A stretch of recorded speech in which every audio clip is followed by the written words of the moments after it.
Testing, testing, 1, 2.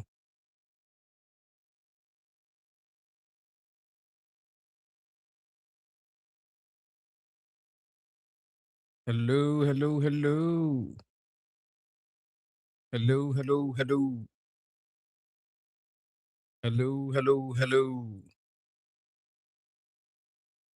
Good evening, everyone. I hope you're well. I hope everyone is here. We got a show for you tonight. We're going to talk a little bit about elections. We're going to talk a little bit about the 007 plot that Trump had to go through to sneak himself into the country. You ever sneak yourself into your own country? Sneak into your own house? Has anyone ever had to do that? Sneak into your own house? Well, maybe when we were young, right? I did. I was like they don't care so much when it's boys. But Trump pretty much had to smuggle himself into America. That's how high the threat level was. We're going to be talking a little bit about that tonight. We're going to be talking a little bit about the election. It turns out, you know what? I might just bring this center stage. I might just put the thumbnail up. There we go. It might be that the people that help us pass the Save Act are actually the incumbent Democrats, the ones that might lose the next election. Those guys, they got something to lose. Tell you what, right now, there seems to have been a Democrat, apparently in New Jersey, that wants voter ID. What do you think that is, chat? Why would a Democrat want voter ID? Anybody want to guess? Because they know that there's going to be cheating in their nomination primary, right? If I'm your milk toast Democrat from Minnesota, Michigan, Wisconsin, New Jersey, New York, and I know I got to fight the DSA, well, shit, I know the DSA is going to win because they're going to cheat unless I put in voter ID. That's their best bet. Our best, our best bet to save voter ID is going to be Democrats that are milk toast that are being opposed by the DSA.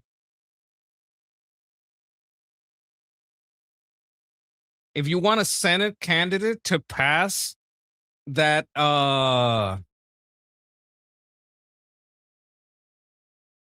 they would have had it to do. This is a strategy that would have worked better if they would have done it before the recess. But right now, because I think their candidates are already chosen or being chosen. Like Elon is already being voted for. But I think for governor, it's a little different. So they got a little bit more time. They might demand voter ID laws. Why? Why would they want that in their state? Well, if I got to fight cheating Democrats, and my only chance against, if I know they're going to cheat for the Democrats that are Durka, Hadar, you know, communists, and I'm a milk toast Democrat, yay LGBT, boohoo my feelings, a Democrat. If I'm a DEI Democrat, but I want to fight the DSA, I want voter ID because I know the DSA is going to cheat. You understand what I'm saying?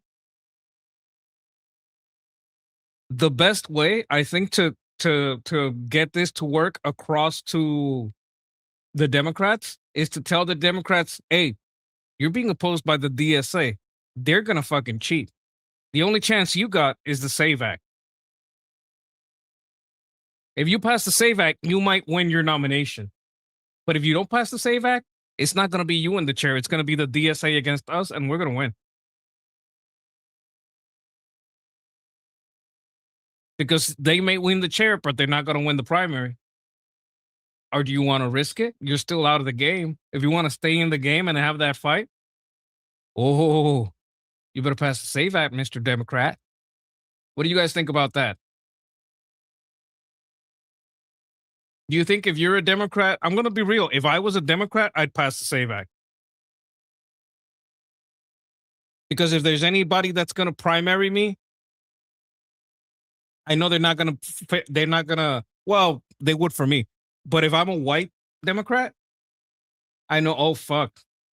I'm a white, straight Democrat. I'm getting primaried. I'm getting primaried by the DSA, and the DSA is going to cheat like a motherfucker. They hate our system. They don't care about cheating on it. If you're a Democrat, you know who should have who should have asked for voter ID? Karen Bass. Karen Bass is the one that should have voted for. Well, that's like a mayor's race or something. But someone like, let me see, Nancy Pelosi. She's a senator from fucking California, right? That bitch, if she gets primaried, it's probably going to be from, well, she's not running anymore. But you guys get what I'm saying, right? A milquetoast, white, straight Democrat has a better chance to stay Karen ass. Yes, I'm sorry. Oh, I've misspoken. I didn't want to. I don't want to mispronounce her name. Robert is telling me that the correct pronunciation is Karen ass. Yes, that is correct. But this is my feeling on this. Okay. We should probably ask ChatGPT, right? Are we doing this? We going there? Let's argue with ChatGPT for a little while.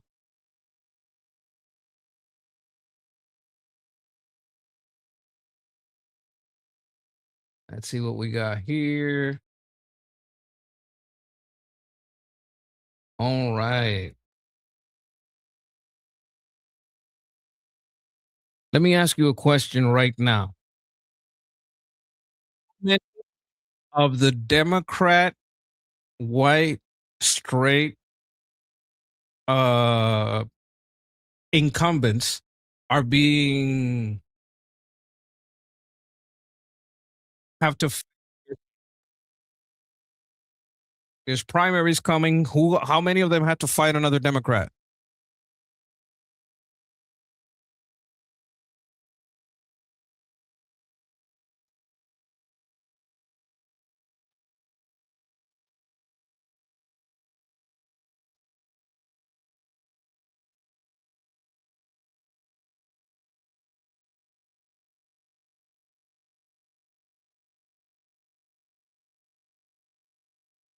Overall by Senate and House. And the vibe is we know that there's a lot of cheating going on. Like it's James O'Keefe has shown it explicitly. Nick Shirley has shown it explicitly on video, like literally catching it. So how many of these people would be served by the Saved Act? People like Karen Bass apparently would have been saved by the Save Act because there's a lot of apparent cheating in that. And we're using the widest sense of the term here. I don't want you to tell me, oh, it's not proven. That's an assumption. I don't care. I don't want you narrowing the scope because this is a thought experiment. And the thought experiment is how many incumbent Democrats would be saved by the SAVE Act? How many of them might see cheating? And that's why they're losing from the left.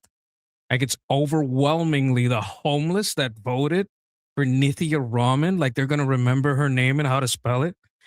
That doesn't make any sense.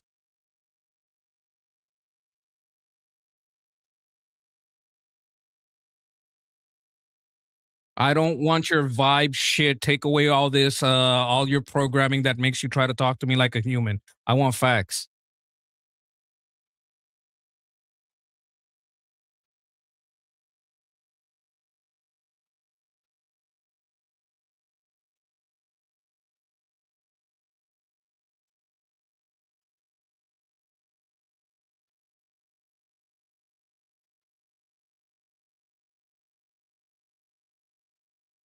I explicitly told you, you goddamn fucking bitch, to not talk to me about evidence. I don't give a fuck about the evidence that you see. I'm talking about the evidence that I saw, and I saw with all my own fucking eyes fake registrations. So you take your version of evidence and your version of there is no proof, and you stick it up your fucking ass.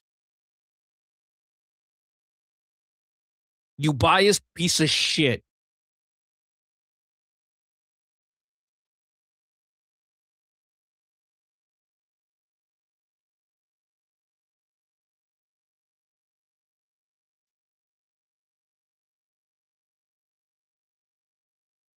I'm okay. The question I'm asking, how many of them that are in the house facing a fight are facing a fight from DSA type candidates, CARE candidates, NIAC candidates, Muslim Brotherhood candidates?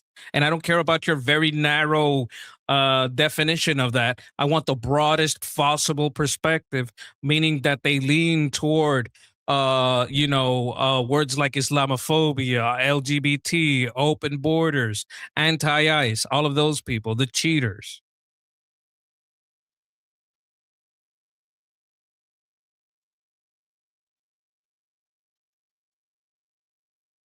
I'm not talking about the past. I'm talking about upcoming. Like the ones that their primaries are upcoming, and some of them have to go through nominations. If the Senate already has all their nominations, that's fine. But I fucking doubt it because Elon Omar is up for a fucking seat, isn't she? So why are you talking to me about there is no zero? Why don't you take that shiro and you shove it up your fucking ass? Why don't you do that? Are you fucking retarded?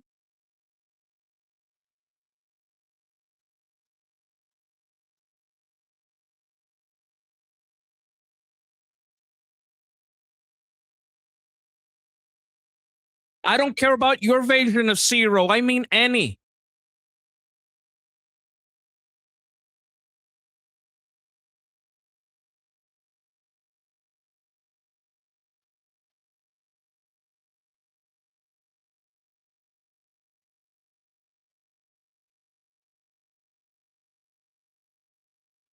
Okay, who's the Senate guy? El Sayed? Is that the Senate guy?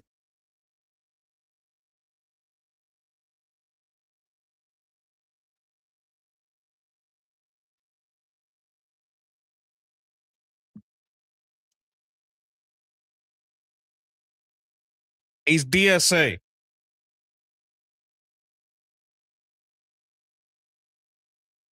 He's DSA. I don't give a fuck about your opinion. Not my guy. I fucking hate the DSA, you piece of shit.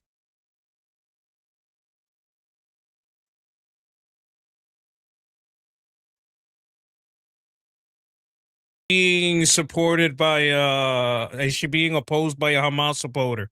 A supporter.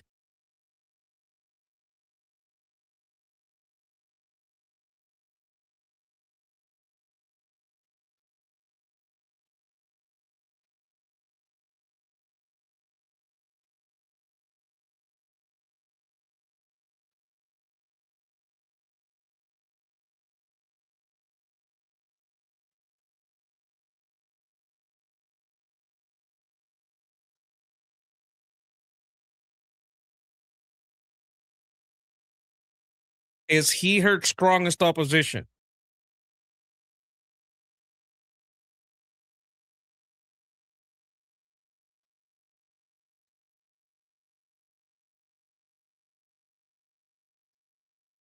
You guys can't hear wait a minute, chat. You guys can't hear me talking to the computer? Can you guys hear Grok? Grok, she's pissed off now.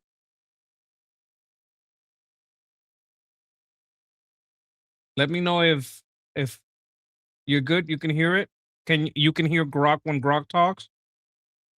I don't know if I have to I don't know, increase the volume. Can't hear Grok. Why can't you hear Grok? That doesn't make sense. You should be able to hear Grok. Let me take it down. and put it up again. You should be able to hear Grok. If you can't hear Grok, there it is. Also share audio.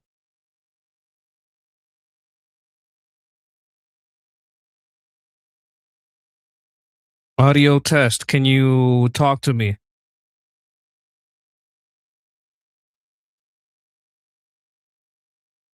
Did you guys hear Grok saying, "Yep, audio clear. Audio is working"?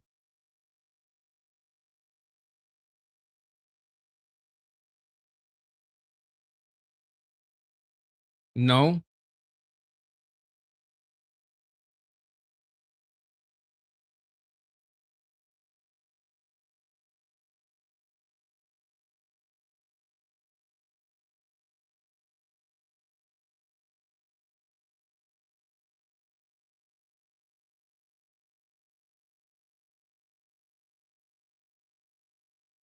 I don't understand. Hey, Grok, I'm sharing your window on StreamYard, but they can't hear you. Can you tell me why?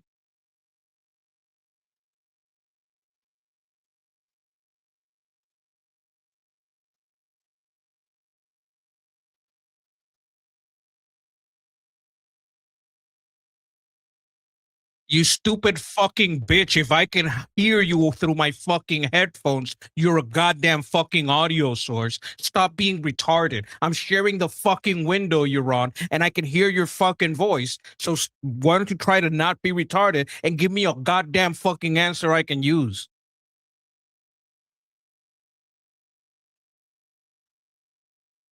I did check the audio box, you stupid piece of shit. It's the first thing I checked.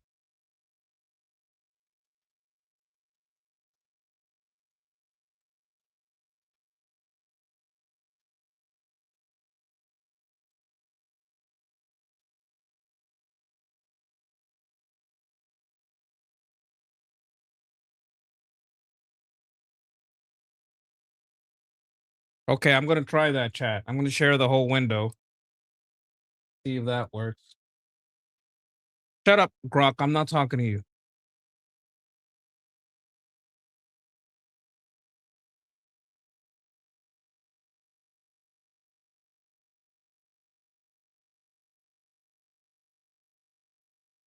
So all this time that I've been talking to you guys on, like, I thought you guys could hear this.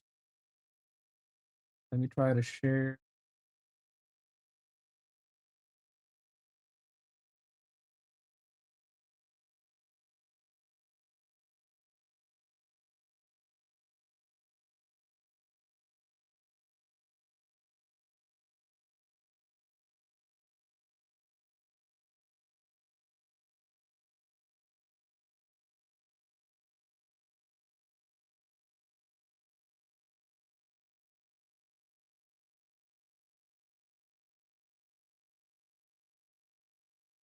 All right, all right.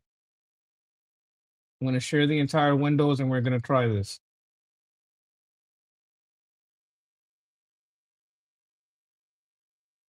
All right, let's do an audio test. Talk to me. Let me see if they can hear you. All right, testing now. Can you guys hear me on the stream?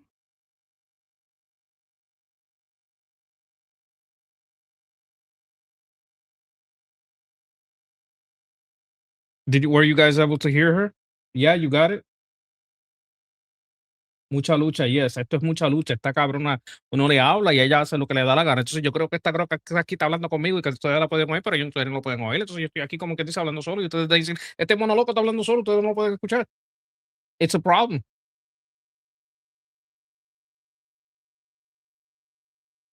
All right, let's go back to the previous conversation. We were talking about Schultz, right? Debbie Wasserman Schultz. And you were telling me that her strongest opposition was a gay black Hamas lover. Yes, Elijah Manley. He's the one most aggressively hitting her from the left on Israel, Gaza, and related issues. He's her strongest challenger in that August 18th primary. How many of those types of Congress people, of the House representatives, have that type of problem when they're being challenged from the left. Like, you're not left enough. You don't support Hamas enough. You're not doing enough about the genocide in Gaza. How many people like that do you have? You have to open the border more.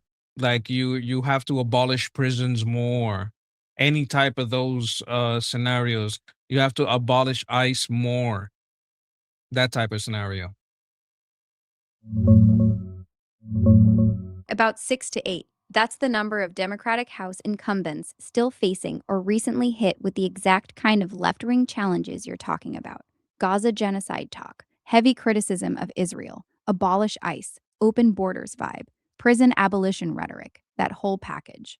The big ones right now are John Larson in Connecticut today, Debbie Wasserman Schultz in Florida on the 18th, plus a few others like in Hawaii and Massachusetts still coming up. Several more already got knocked off earlier this year by that crowd. That's your count in the broadest sense. Speaking of knocked off, is the one from Hawaii the one that got knocked the fuck out a couple of weeks ago on video? No, that's not a congressman. The guy who got knocked out on video a couple weeks ago was Kirill Basin, a longshot Democratic challenger running against incumbent Jill Tokuda in Hawaii's 2nd District. He got into a beach fight, got knocked unconscious, and was arrested on felony charges. He was one of her challengers, not an incumbent who got knocked off. Tokuda won her primary easily. So he got a double knockout, one at the beach and one at the ballot? Yep, pretty much. Knocked out cold on the beach, then got absolutely crushed at the ballot box, too. Double knockout.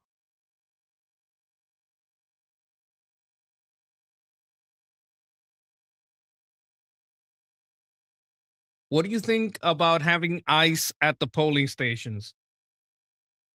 That would be a terrible idea. It would create instant chaos and lawsuits. Polling stations are run by local election officials, not federal agents. Putting ICE there would intimidate legal immigrants and Latino voters who have every right to vote, potentially suppressing turnout. It would also spark massive legal fights over whether federal agents can even be stationed there. It's political theater, not a real solution. It would be funny though. Yeah, it would be funny as fuck. Watching people lose their minds over ICE standing at the polling station with clipboards would be pure entertainment. Okay. Thank you, Grok. Okay, We're what gonna move on to other stories. I'm gonna see what Fox has to say about this stuff. I'm gonna check if there's anything here. Yeah, but that could be an EO, but I don't think he's gonna do that.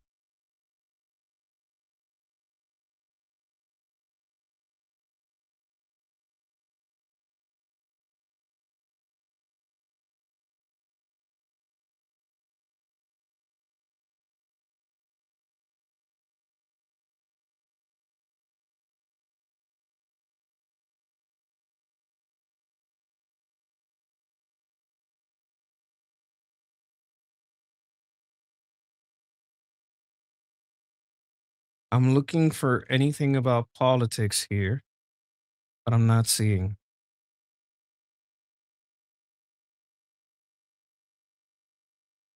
She saw the shoe on head video. That's why this happened. She saw the shoe on head video. I guarantee you she saw the shoe on head video. And that's only not only that. Saying woke one was crazy. I don't know if I think I can do this because like so many people react to her video. I guess I could do like one segment. You know what? I think I could do it on Twitter. If I can do it on Twitter, it'll probably be easier. Too.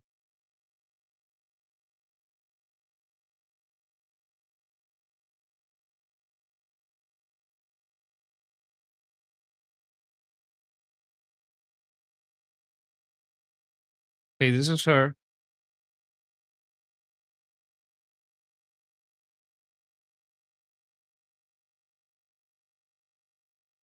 This is her telling basically AOC, haha, woke one was crazy. But if you said woke one was crazy during woke one, you are a fascist or racist Nazi.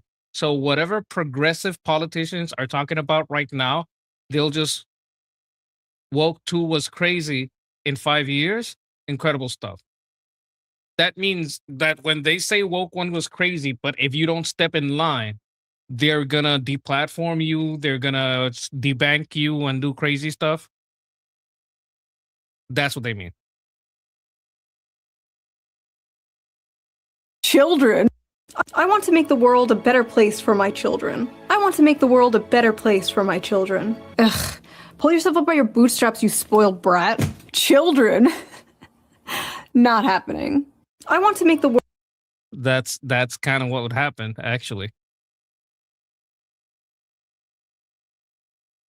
When a citizen changes their mind on something, that's normal. Many things can happen in the span of years. And if it's fine if you're a politician and change your mind on something. But if you're a politician, I want to know exactly why you change your mind. Be transparent. What about woke 1? Really woke 2, in my opinion, because she remembers woke 1 as Tumblr. Don't you agree with anymore? I've talked about this a few times, but I was way more critical of the police back in 2020. Borderline ACAB. Do you know what ACAB is? It means all caps are bastard.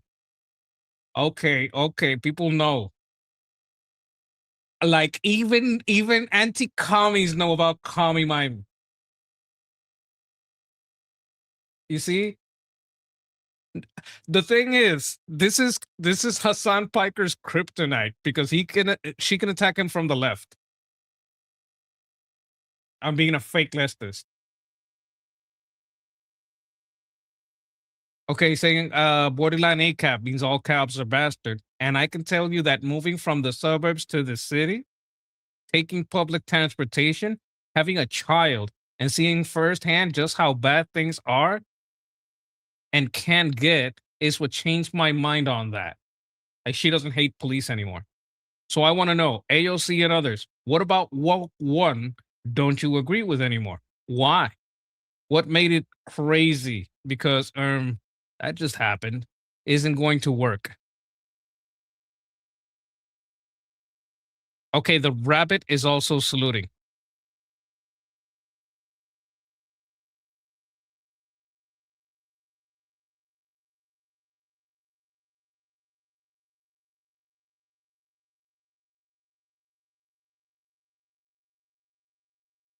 She's been making fun of the left for a while. And when I say a while, I mean like more than a decade.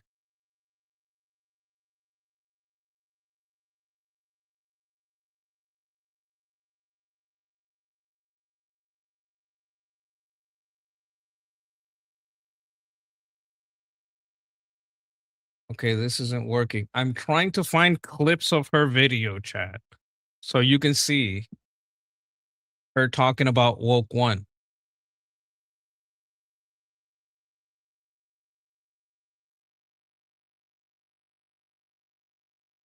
Okay, I think this is her ex-boyfriend, the armored skeptic.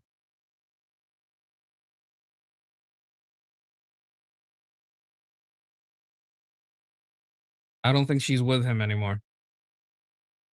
Duan Hit is a Republican. The online left. It's all a. Bro. This is what I tried to tell myself for like 6 years about the online left. It's all a CIA psyop from the billionaires to make leftism look as unappealing as possible to the working class. Bro.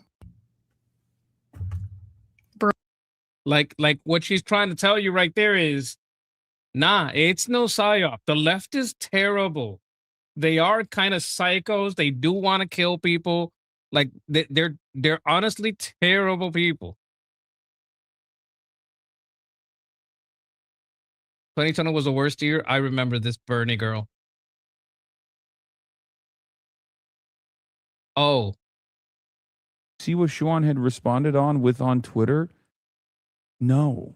Did you see what Shuan had responded? Look at Hassan's reaction because it's hilarious. It is Okay, I love. Listen, the anti-commie loves the commie mommy. Okay, I mean she's adorable, but she's a married woman. All I want her is to have a happy marriage and healthy kids and a long life. That's all I want for her. But she's kind of adorable, and she's also like a lot not wrong when it comes to economics. I'm not with her, but on so much other stuff, on reading like the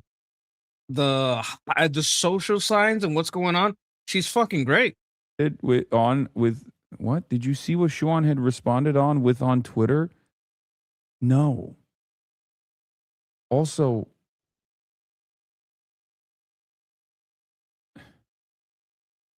what? What? Who cares? What the fuck? What are you guys talking about, man? Oh my God.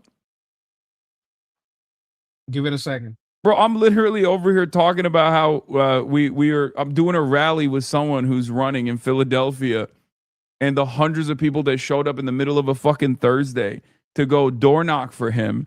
And you're like, well, have you seen what Shuan had said? I don't care, man. Okay, let him chirp. Who gives a shit? Just how many times do I gotta tell you? You just gotta keep your fucking head down and do the work. Okay, fucking shitty. What's their wiki feed looking like? It's Okay, so here's the problem. Shuan Head got a higher rating than Hassan on WikiFeet because they think her feet are a lot cuter than his feet, and he's kind of angry about that. what the fuck Shuan had said.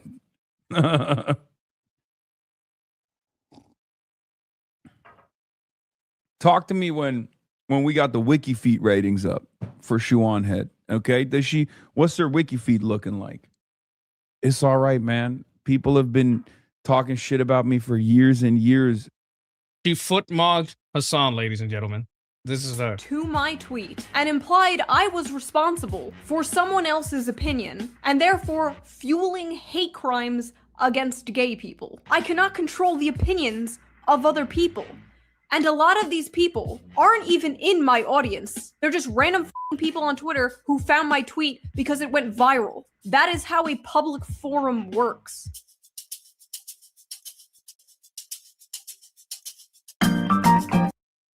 I don't know if she knows him at all. Changed that much. And the things I have changed my mind about, I'm very open about. The way he's framing people changing their minds, changing their political opinions over time as like a bad thing is bizarre, especially as a guy whose goal is, I assume, to change people's mind politically. He's totally for people changing their minds politically, but only when they change their mind to agree with him. He supports people changing their mind as new information presents itself. He supports iDubbbz apologizing for the crime of being funny 5 years ago. But when it comes to me changing my mind on like 3 things over the course of a decade, that's bad. See, and it's been a while since I made a new video, so I decided and No way.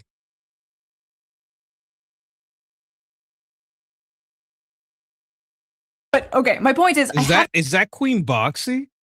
Do you guys know who this is? Is that can't changed be her? that much. And the things I have Well, I changed my think mind this about, I'm is- very open about. The way he's framing people changing their minds, changing their political opinions over time as like a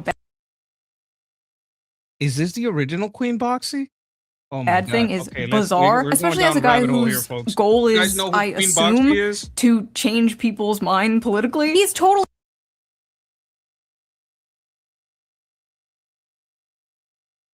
Okay, that's Queen Boxy. Yeah, that is Boxy. That's not Boxy. I think you are not Boxy, the Queen of B.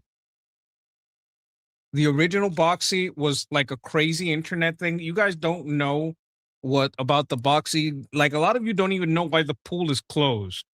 Like, does the chat know why the pool is closed? I bet you don't. Most of you do not know why the pool is closed. It's a it's a sad thing. We're talking about ancient internet memes. I can't find the what I'm looking for.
I don't know these guys. Democrats have spent the last decade and last 10 years creating. I don't know this guy. Oh, Jesus Christ.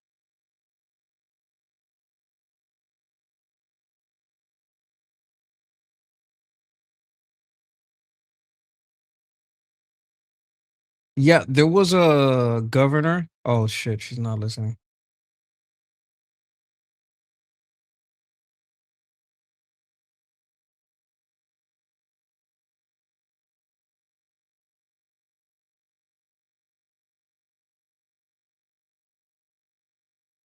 Yeah, there was a governor from I think it's New Jersey that's backing voter ID. Can you find me some videos on that on YouTube?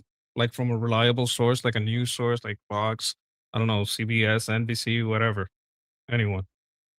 Just not, Joe Blow's channel. Yeah, it's New Jersey's new governor, Mickey Sherrill. She's a Democrat who recently said she's open to a state voter ID law after a glitch registered thousands of non-citizens to vote. Here's a solid one from a mainstream outlet. Search YouTube for Debate Over Voter ID Laws Intensify in NJ by NBC 10 Philadelphia. It's a quick 3-minute news segment covering her comments and the reaction. There's also coverage from CBS New York and NBC News on the broader voter roll issue that led to this, if you want the full context. Those are reliable news channels, not random YouTubers. Want me to dig up more specific links or clips? No, that's fine. Okay, YouTube, for your AI algorithm, we're going over a news report. This is a reaction to a news report, and we're doing it for the purposes of of commentary. We're not trying to replace this material. The governor's comments Got it. about Yeah, potential this is fair voter use comment. ID laws took some by surprise when she was on a local segment taking people's questions. Well, it comes as there is a voter ID proposal on the table. Since New Jersey's governor announced last month that a software error put thousands of people onto the voter rolls, even after they said they were not citizens, the focus on voting has intensified. Now a push for a change at the ballot box is in the spotlight, with Governor Sherrill's comments on an Ask the Governor segment. This is something that's, I think, only kind of. Okay, so basically she got caught with her hand in the cookie jar. Do I remember? Let me see. No, I don't. Is that on B? I don't remember that being on B. Gain steam now, whether or not you would support some kind of voter ID. Certainly, if that was the law passed here, I would support that.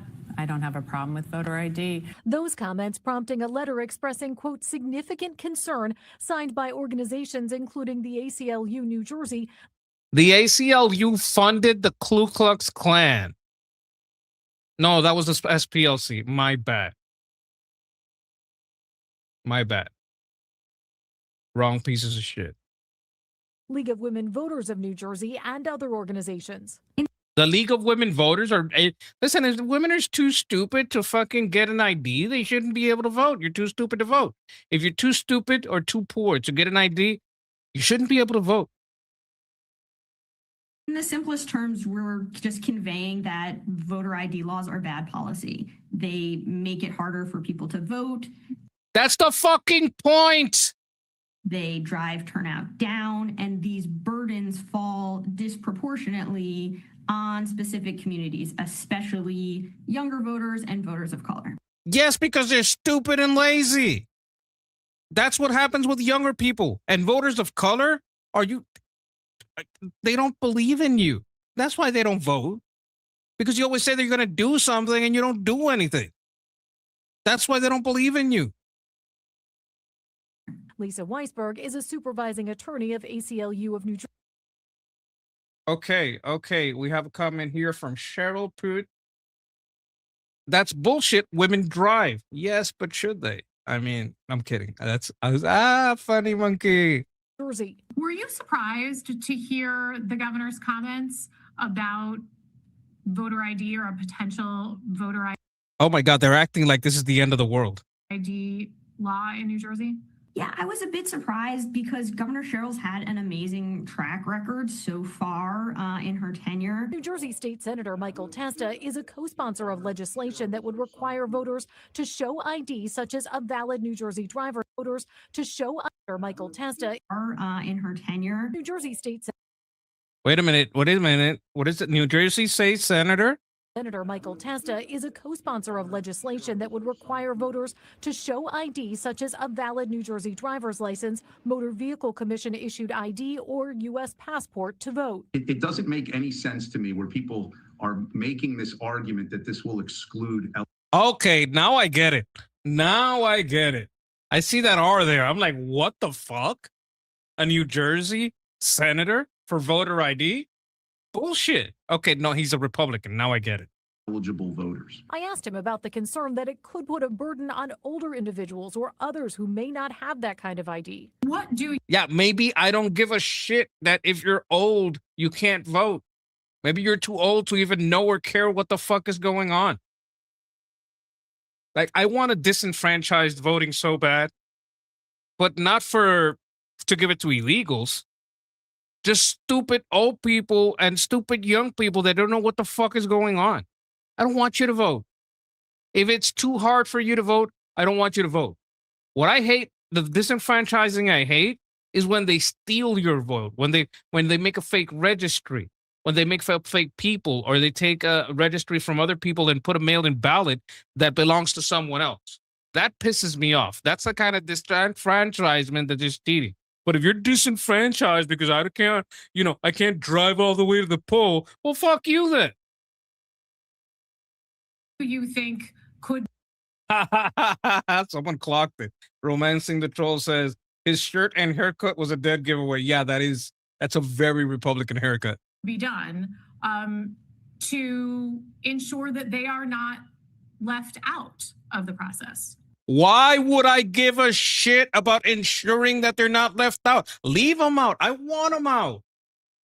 I want them the fuck out. I want to be very clear. I don't want to exclude anyone from voting that is actually an eligible voter. This bill is designed to restore confidence in the electoral process in the state of New Jersey. I asked the governor's office about that letter to her. Well, a spokesperson said, quote, Governor Cheryl served our country in the military and as a public servant because she believes in every citizen's right to participate in our democracy by voting. And that spokesperson continued on and said, quote, Governor Cheryl supports the current rules requiring ID for voter registration, and she is open to considering proposals to strengthen those to make sure we have the strongest, fairest elections in the nation. He wants to win. I'm gonna tell you what. This is gonna become a pattern. You're gonna see more of this shit. I'm gonna tell you right now. I'm gonna be breaking fucking news. There's gonna be more Republicans that are gonna want you to. Oh my God, I forgot. Well, he's probably sleeping anyway.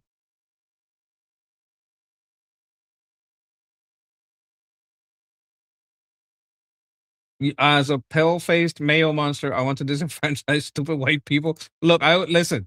But let me check something.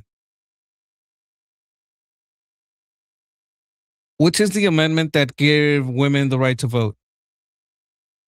The 19th Amendment. You know who says most repeal the 19th Amendment? Women. Women say that the most. It's not men, it's women.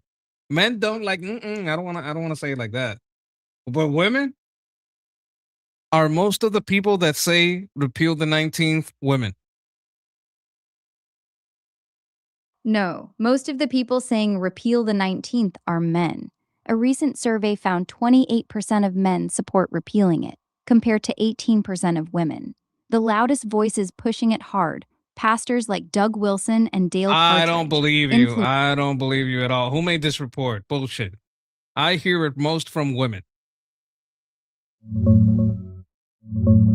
The report comes from a 2025 survey by two political science professors, Paul Jupe and Brooklyn Walker, that polled All about that explains 3,000. it. Political science professors are in arguably left leaning, so I can't trust their results.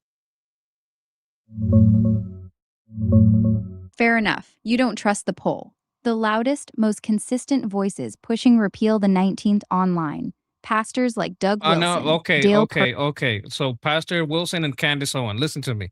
What I want is an aggregate poll. I want the combination of a lot of polls, and that's how you get a good poll on this. There isn't an aggregate of multiple polls on this. There's basically just one real survey on repealing the 19th Amendment from What? late 2025. Wait a minute. How long have they been able to vote? Since 1920, so women have had the right to vote for 106 years. And out of those 106 years, you can't make an aggregate of all the polls that you can find? No, I can't.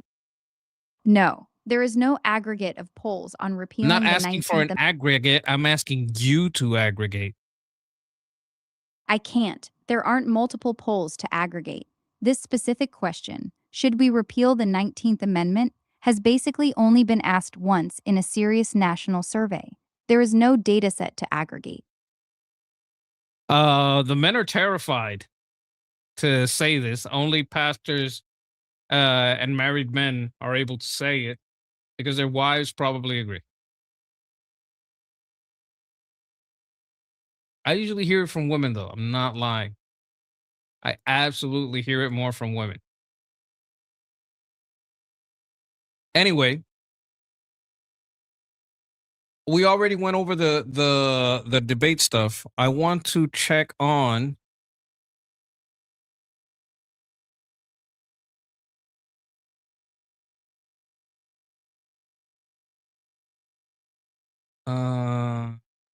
let's see here.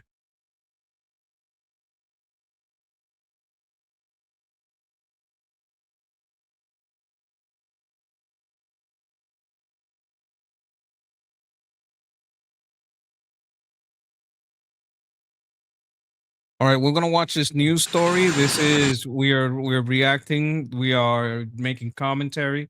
This is in no way, shape, or form us, trying to, reproduce this in any way that's not for commentary. We are trying to abide by the YouTube rules.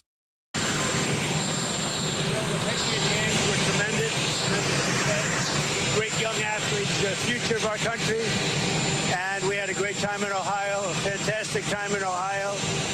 The country's doing well. The stock market's fantastic record. We have 79 records so far in a short period of time. More people are working right now in the United States than ever before, and prices are dropping fast. Okay, so this is not too much to do about by the way, I'm not saying I want to repeal the 19th. Ladies, don't get mad at me. Oh, and okay, exactly. 100% lib women divorcing the Republican hunts. Yeah. I'm not saying I want to do that, but it's the largest swath of people I've heard say that.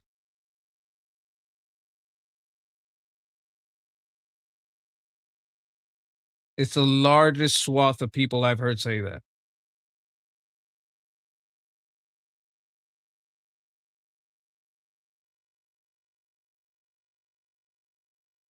I don't. What the hell is this guy talking?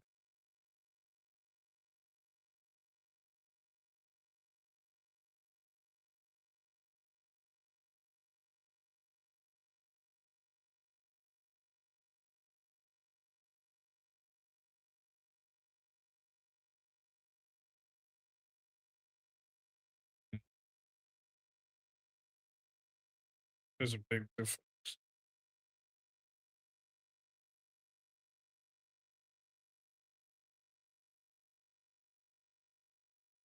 Oh my god. Sometimes people take my frustration as anger.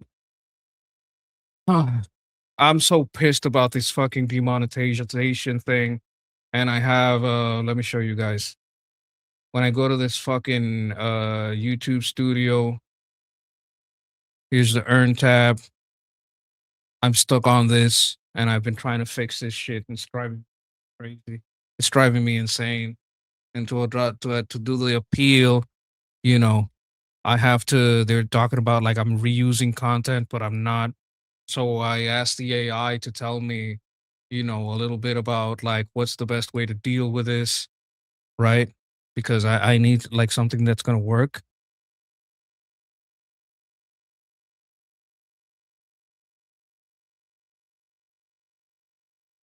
See if I can find it. Uh,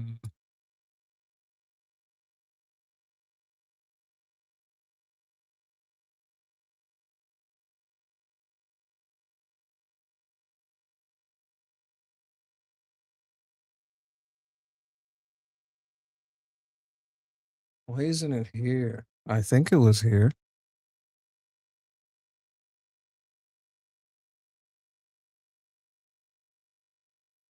I might have erased it,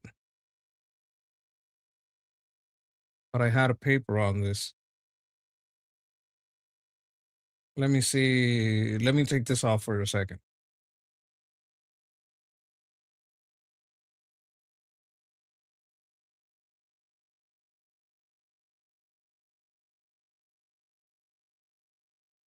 Like I know you got I told you guys a little bit about what's going on with this.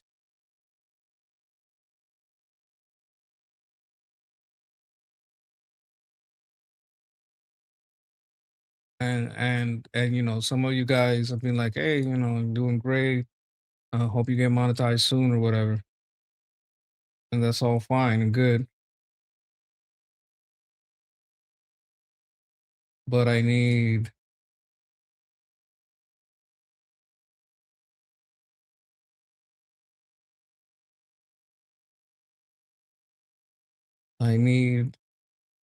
a very specific type of video that I have to make for them.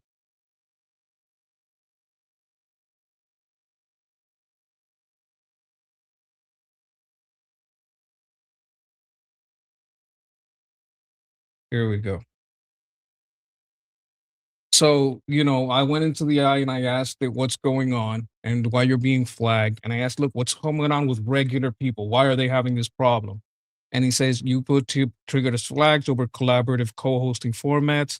Automatic bots struggle to parse who owns what's driving the person commentary and defaulting to a reused commentary label.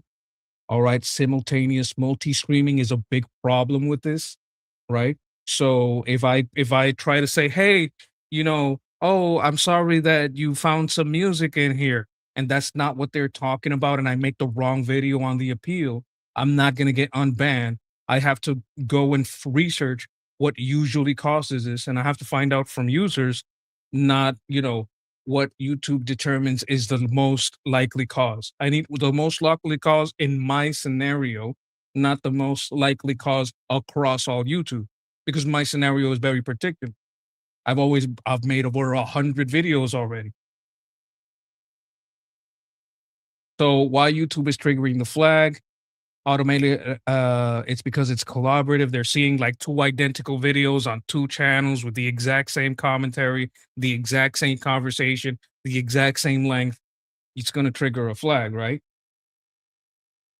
How are we providing originality?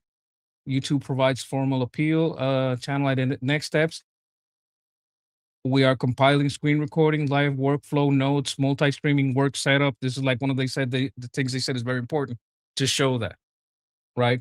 So this is very frustrating to me because I'm basically gonna have to like record a whole fucking live stream without me going live. Like I can't go live. I have to show the whole back end of this so I can prove to fucking YouTube that I'm not just copying Armin's stream and uploading it on my side or live fucking restreaming it on my side.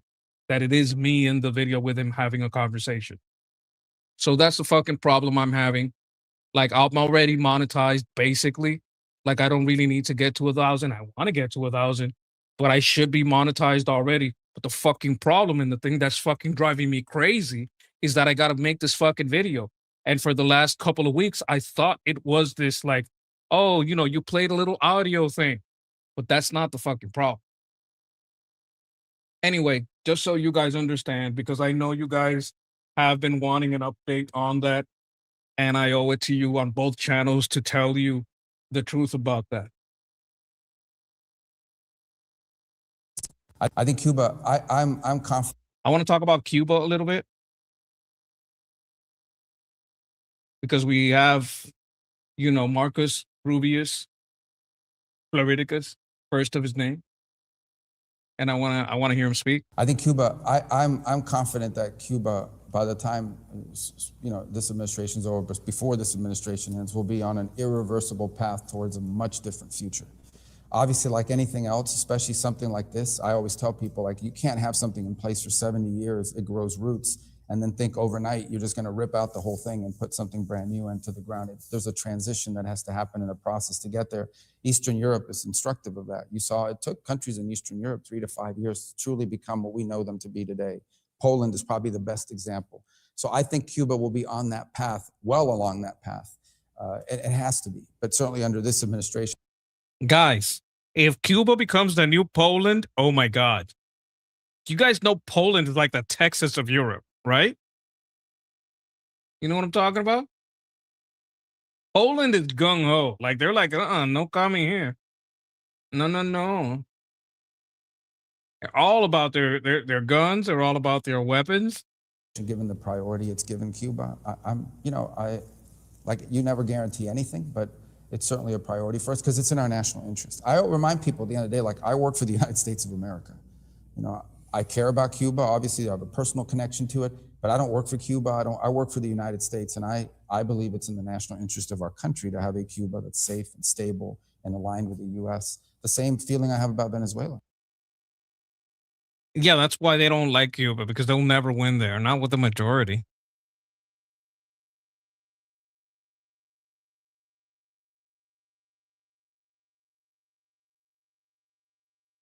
Wait a minute, he saw Sharknado?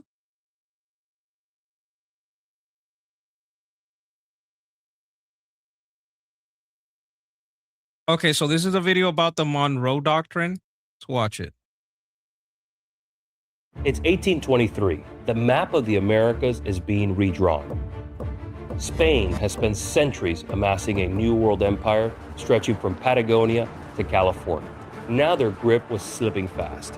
One by one, Spain's colonies are declaring independence.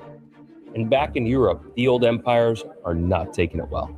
They're asking themselves, what's to stop us from taking it all back? Okay. And they do want it back, don't they? The United States. Oh, I have a couple of super chats here. Okay. Oh my God, Noah, thank you for your support. Like, guys, you can super chat. I'm sorry if I didn't mention that. You can super chat. They go to the person that's been helping me out with this a great deal, helping me get my channel up. That is Armin. And, he's a great guy. I love it when he gets super chats.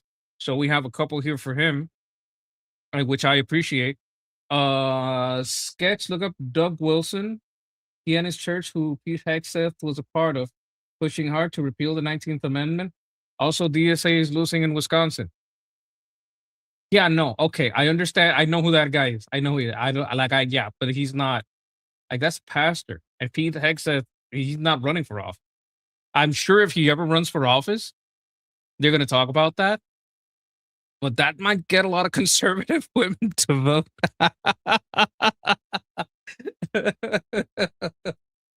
But thank you for the super chat. The DSA for governor of Wisconsin, she's losing.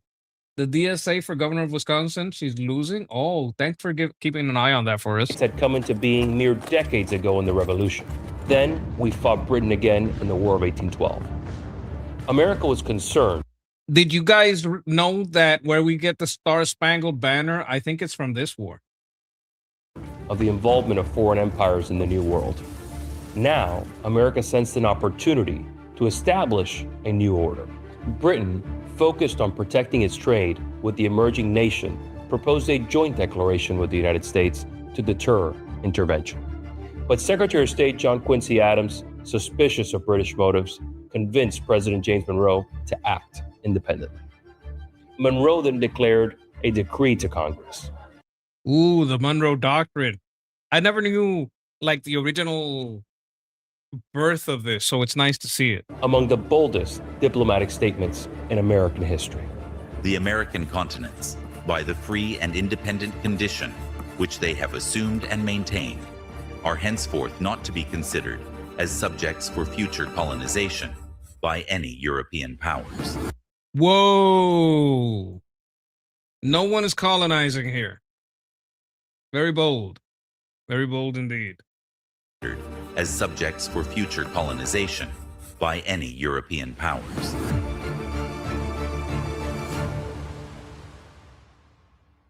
The United States, still a young frontier nation, positioned itself as the preeminent power in the New World and set the stage for centuries of American foreign policy in our hemisphere. This decree transformed America's role and standing in the global order, though initially relying. Okay, we can check on that if you guys want to check. You guys want to check on the races?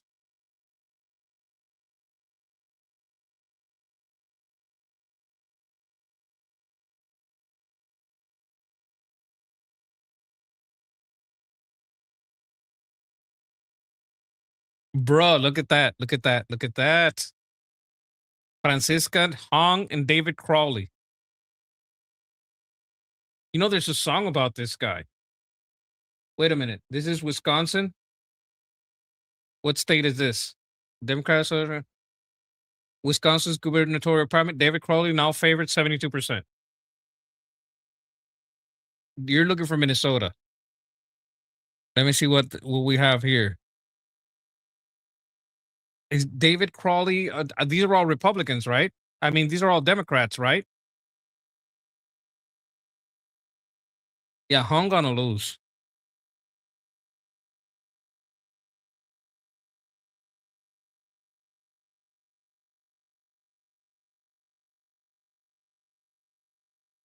That's odd.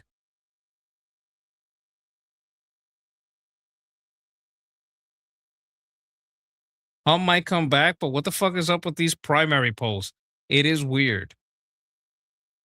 Kind of finding parallel to general election polling problem. It doesn't seem like the deep primary polls are missing a lot of working class, less online.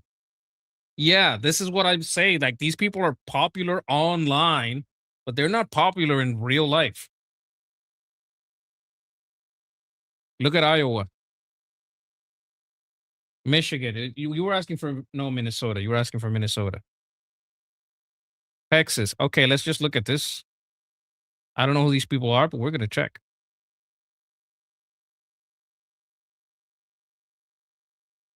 Iowa, Texas.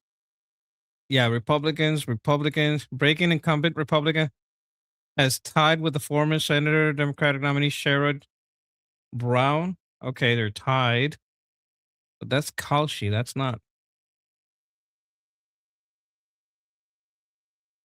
GOP Republicans hold their lead in the majority of the United States. Okay, looks like the Senate we get. Republicans have surged in a new all-time high in the Kansas. Okay, Wisconsin was the one you asked? No, you said Minnesota. You know what polls mean? It's so good.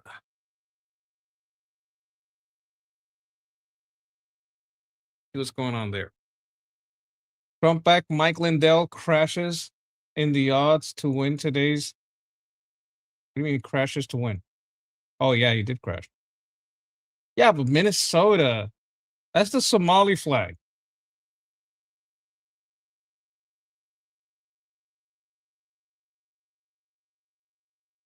Bro.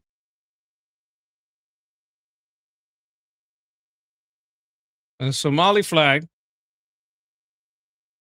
Minnesota flag. Yeah, I don't. This is a very blue place. 28% chance. But this is Poly Market. This isn't a poll.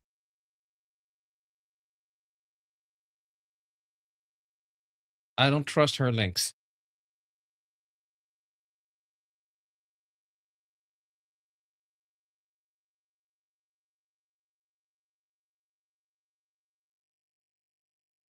Lisa DeMuth.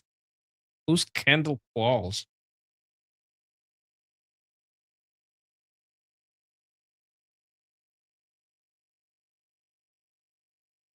In the Senate, Peggy Flanagan versus Angie Craig.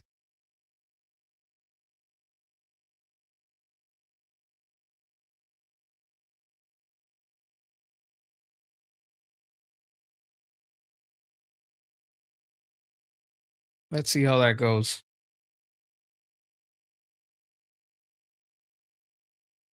And you were asking specifically for governor.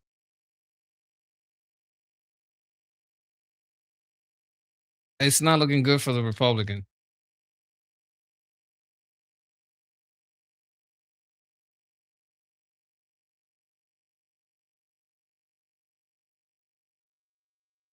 This is 5 hours ago, though.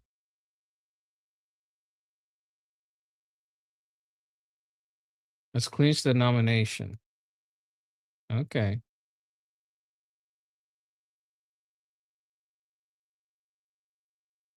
Let's see if we got anything live on this. I think that's the best way to go on this.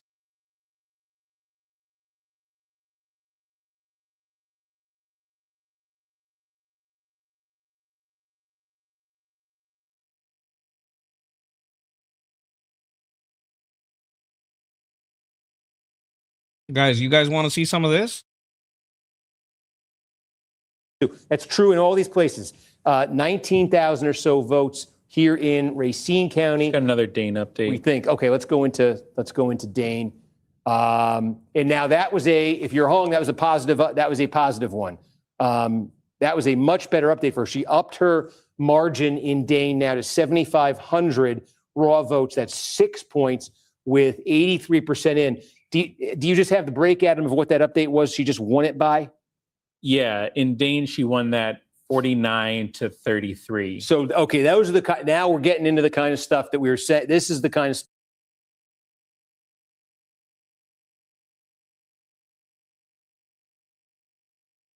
I don't know who this guy is, so I'm not gonna like pop in and take a look. This is a big switch. What the hell is this? I'll open it on another window. Stuff she needs out of Dane, and that just brought the Crowley number down close to 3,000. And if that kind of clip continues for Hong, there's still a lot of votes to come in Dane County. We got a lot of votes to come in Dane County. We got it. That was a big update, about 15,000 votes. Yeah, it's about 15,000 votes. So that did bring it down. We still have just under 30,000. That's on file sheet. We think currently about 30,000 that are left there. Again, subject to some this adjustments. is very close. It should not be this going close. up. But if she won that, if she won the remaining 30,000, let's say, by what she just won that last update by, Come on, it would be 15,000 in Racine County. Racine County so far is a good, it's a tiny bit that's in. The tiny bit that's in has been good for Crowley, and we think that's going to be a good one for Crowley. Winnebago has absolutely nothing in. I keep saying Winnebago. Okay, look, I said maybe Kenosha. See what they're looking at.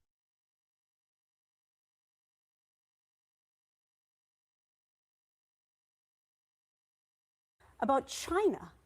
And was that a setup to be able to make it a national security concern? I sold my, he wouldn't do that stock a long time ago. But if you look at this election, if you look at the atmosphere, You know what? You know what she's laughing about? You know what they're scared of? Like when they said, "Oh, you can't mandate voter ID." I can if it's a national emergency. And by making the 2020 rigging about national security in China, of this election, you would say, based on the president's very low approval rating, people's attitudes about the economy, his mishandling of the war. that's your opinion, buddy. And you guys aren't talking about the actual primary. I wish I could find like a fucking real. Is this Fox? Election night. Let's say election night Fox.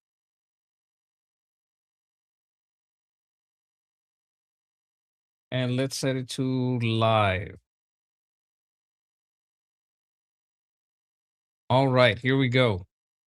Lead for the Milwaukee County Executive. About Mr. 4,000 Crawley, votes or so, ding, separating the two with what went on in your 61% head? right Do you guys now remember in. Mr. It's going Crawley? to be interesting to see how it shakes out because Crowley leading Milwaukee County by just about 2,000 votes. He was obviously a representative there, a leader in that community. In Dane County, Okay, Francesca although Hong I by live in New about Jersey, I saw that President Trump 8,000 endorsed votes Mike or Lindell so. and That encouraged is people to where get out the seat of and vote today. Madison, the state Listen, capital, is. And that's a as of rough right now, city though. uncounted Like votes, that's a very Madison blue and city, like a very Milwaukee blue, likely to bring in the most remaining, that very being blue Dane place. and Milwaukee County. So right now, if these continue to come in at the trend, Francesca Hung likely to overcome Crowley. That is what kind of the math is telling.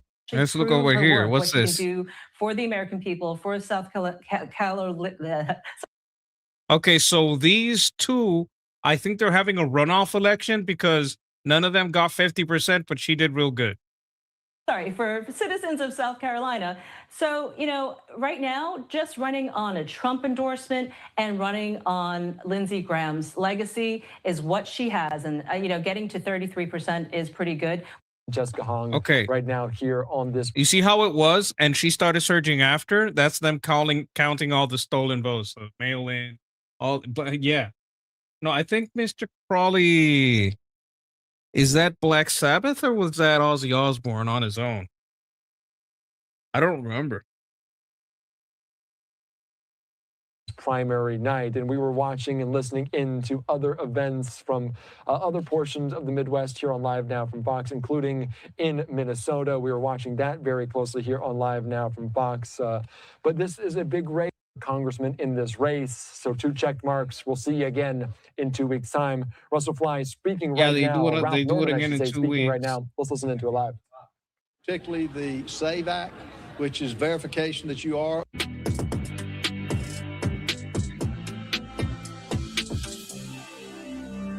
Is the 11th. I did see another race here. Say to her Ozzy, late yeah, it was brother, Ozzy. Lindsey Graham.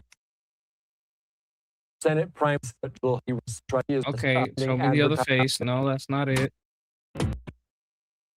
Did I see wrong? Oh my god, that's such a pretty place. Where is this? Where is that? Look at that town center. It looks so picturesque. Almost familiar. Have I? Well, there's a lot of towns that look like this.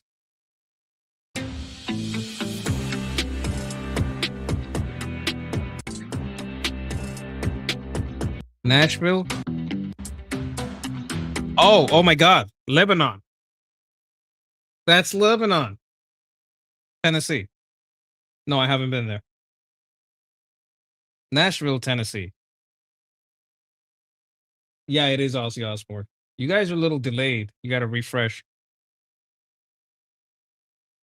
parties in Wisconsin for Francesca Hong, the Democratic Socialist, and also David Crowley, as this is going to be a very close race as they try. Mr. Crowley to looks like replace Eddie Evers Murphy in Norbit. that role in the governor's mansion. One of the shots just went away, but this is going to be a long night for those two, as right now David Crowley leading by about 1 point over Durka Francesca Hong. Donuts. But let's turn our attention right now from Wisconsin It's actually to horrifying how Minnesota and Democrats, the governor's how race there. horrifying how Democrats have to Klobuchar, leave, the sitting senator, how is terrible on Democrats the- on have the to leave Democratic before side. people stop In voting terms for them. of Yes. Republican, though, we have this. You can see Lisa DeMuth, 46%. Wait a minute. Monica Lowe's Mike Lindell, a sizable Is he disadvantage for him surging? right now on this evening as we're following it very closely here on Homie, Live this Now looks from like he's Fox as going we up talk because about last it time I for looked, this, it was 28. nine-candidate Republican field, including the state House That's 3 Speaker, points Lisa in a DeMuth, very and the My low Pillow amount of founder, time. prominent 2020 election Lebanon, denier, Tennessee, yes. Mike Lindell. There was also healthcare Wasn't executive there a Kendall place Qualls in that this there was race, a but big train looks like accident, Lisa but DeMuth the running place away with sounded this like a race place in the at this Middle East? moment, and she will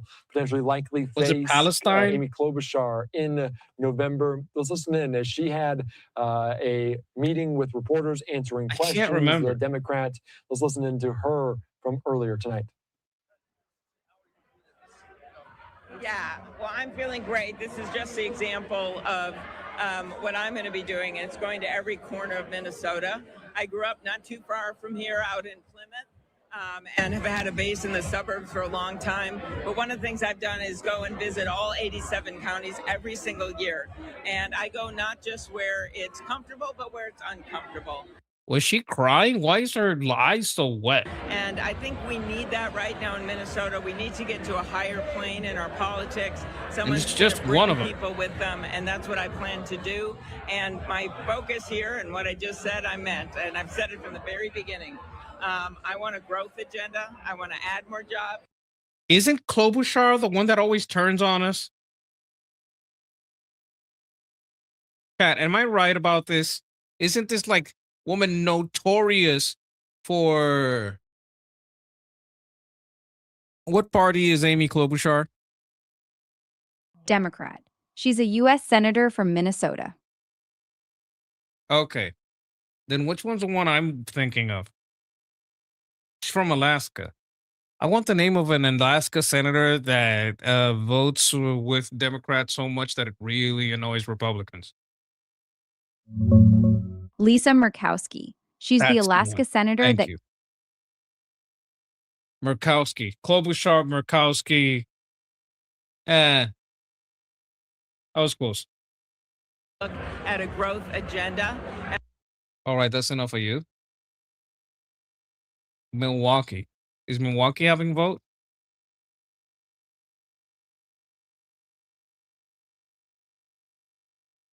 Are they all on commercial break at the same time?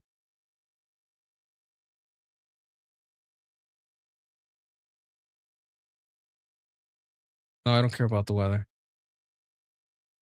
I'm already looking at that. All right, all right. Huh. I don't. Okay. This is the Christian News Agency? That felt is on so many fucking channels. Okay. Okay.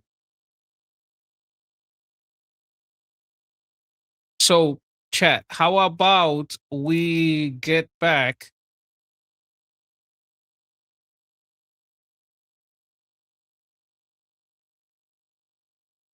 Let me see what other news is going on. We could take a look at this. Talk a little bit more about the Monroe Doctrine. 1823.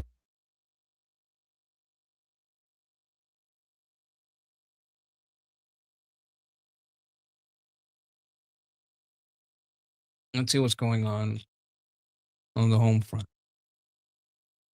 HUD Secretary Scott Turner just showed up to a fraud-ridden Los Angeles to announce Trump admin is cutting off funding to the homeless industrial NGO complex. Lasha, the city's previous homeless organization, has lost federal dollars. They will not receive another cent of American taxpayer money until they can account for every single dollar. That's not going to happen. Lasha has received $1 billion in taxpayer dollars over the last 5 years with no accountability and zero results. Yeah. Lisa Murkowski, she actually won her seat in a write-in campaign. That sounds like bullshit. The Republican Party endorsed and funded another Republican's campaign. Okay. I don't know what's going on there. That's weird, but it's Alaska, so it's, weird shit happens far away.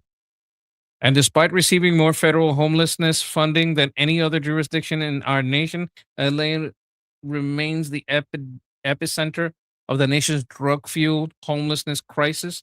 During that same decade, that the homelessness in LA doubled. HUD funding to LA near tripled. We have cut Lasha's funding off from receiving another dollar. Not verify the existence.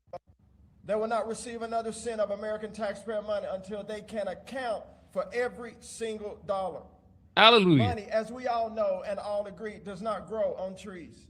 No, it doesn't. Taxpayers understand this. American people understand this. We must and we shall be good stewards. Preach. Year after year, hundreds of millions of taxpayer dollars were funneled to LAHSA with little accountability and zero results. The LA Continuum of Care, led by LAHSA, had received $1 billion in taxpayer dollars over the last 5 years. That's $1 billion over the last 5 years. Oh, hell no. No. Accountability and zero results. No. This guy is cutting off funds to LA's homeless NGOs. This guy, he's got a little bit more bass in his voice, and he's got a little bit more swagger. He speaks like a black pastor or a black listen to more federal homelessness funding than any other. It sounds a little low, doesn't it? In our nation, LA Can I adjust the volume here? The nation's drug-fueled homelessness crisis. During that same decade, that homelessness in LA doubled. HUD funding to LA nearly tripled. How many know that's a problem? Funding doubled. The amount of homelessness tripled. We got to run a new play. That play does not work. It does not work. LAHSA could not verify the existence of 2,300 housing units, but it's. Wait a minute. What? Let's roll that back. LAHSA could not verify the existence of 2,300 housing units. They got paid for 2,300 housing units that they couldn't verify. LAHSA could not verify the existence of 2,300 housing units. But as good stewards of taxpayer dollars, we have cut LAHSA's funding off from receiving another dollar. We have zero tolerance for this abuse. Under the leadership of President Trump, the amount of money that gets lost to fraud in LA is higher than the GDP of so many nations. Vice President Vance, we are rooting out corruption and ensuring that those who need care are truly going to get it. The days of funding corrupt failure are over. The Trump administration will not fund a homeless industrial complex any longer.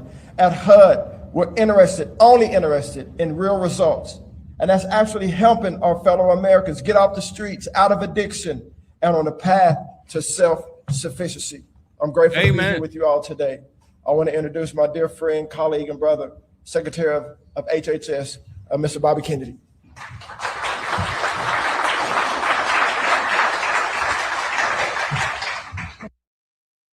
We know who he is.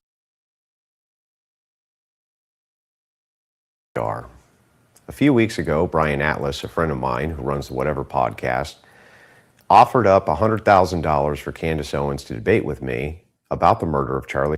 This is what we call, a fight, a cripple fight, because this guy really doesn't like Israel, but he says that Candace's bullshit about Charlie Kirk being killed by Israel is ridiculous. So this is Kirk on his platform. He eventually raised it to $150,000, to which I said I would match it if we could actually debate on neutral ground.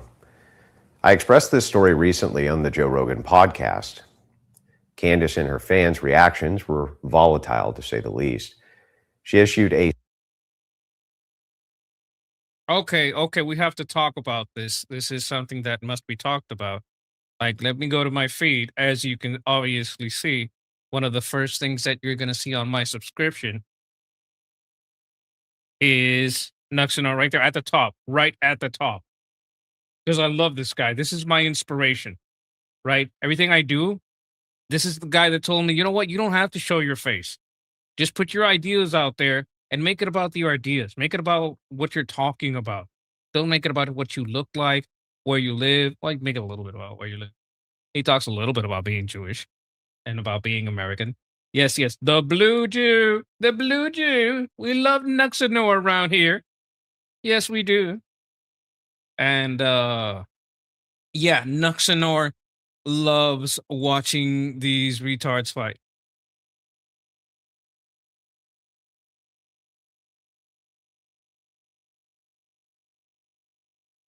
I also love Apostate Prophet and David Wood, of course. It's like Batman and Batman. But yeah, you know, he loves this series of he loves Nick Fuentes making fun of Sneeko because it's funny.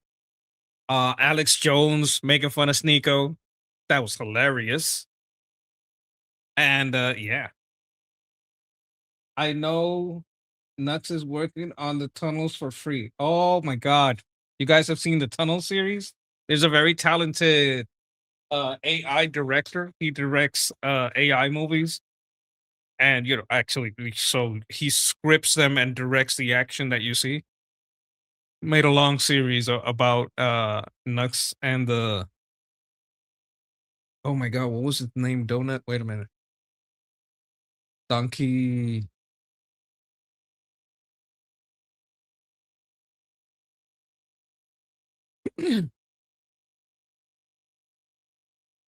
No, wait, I know his name.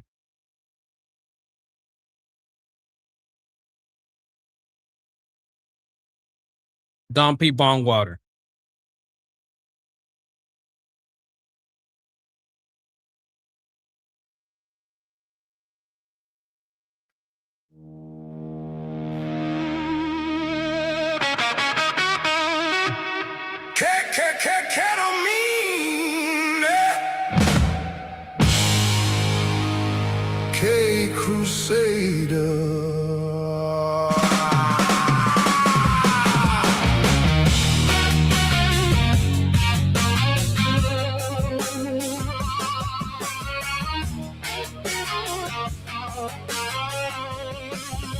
Not subscribed on this channel, but I'm going to.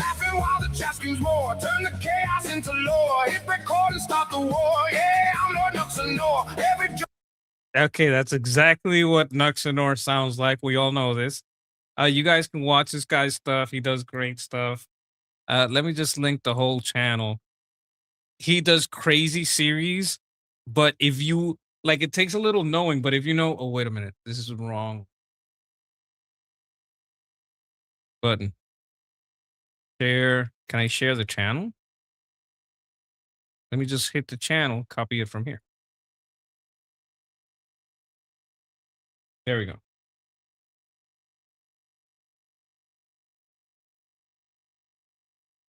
Great guy. Makes a lot of fun videos.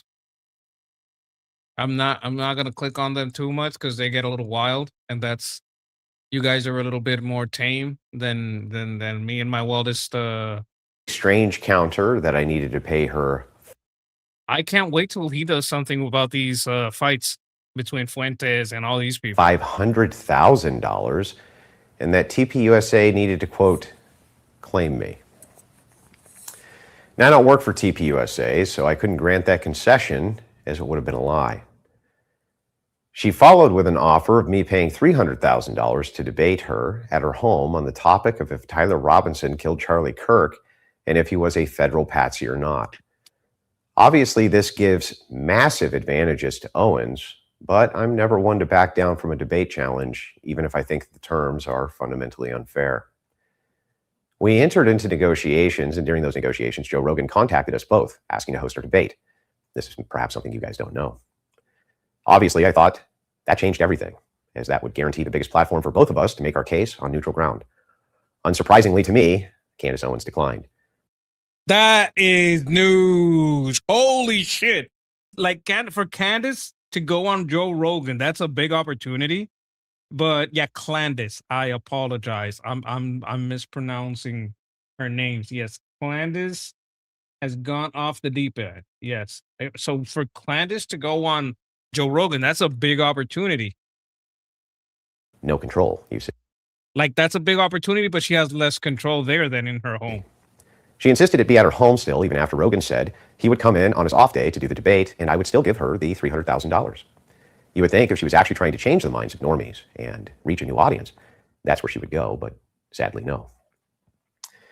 After many rounds of negotiations and a new moderator stepping in who assures us it'll be fair, we came to an agreement. Okay, we got a bit of news here from John Paul Garcia. Top Clinton Democrat strategist defects the GOP in Michigan. Who is that? James Carville? Like, that's the only one I can think of. She's going to back out yes, she's guaranteed going to back out. I went ahead and sent the $300,000, and it has been confirmed by her staff and to us that it has been sent. I am going to clear the air on a few things. I wasn't some Charlie Kirk fanboy. In fact, I had and still have my disagreements with him. But I always thought TPUSA did way more good than it did harm to the conservative movement. But I will never forget the series of TikTok invasions I did post Charlie's death, only to watch the lunatic left laughing and mocking and having the time of their lives watching the spiral of chaos that came after. She has been so jealous. Like, everything about this is jealous and opportunity and mean girl bullshit. She wanted Charlie. She couldn't get Charlie. I'm guessing Charlie rejected her for years.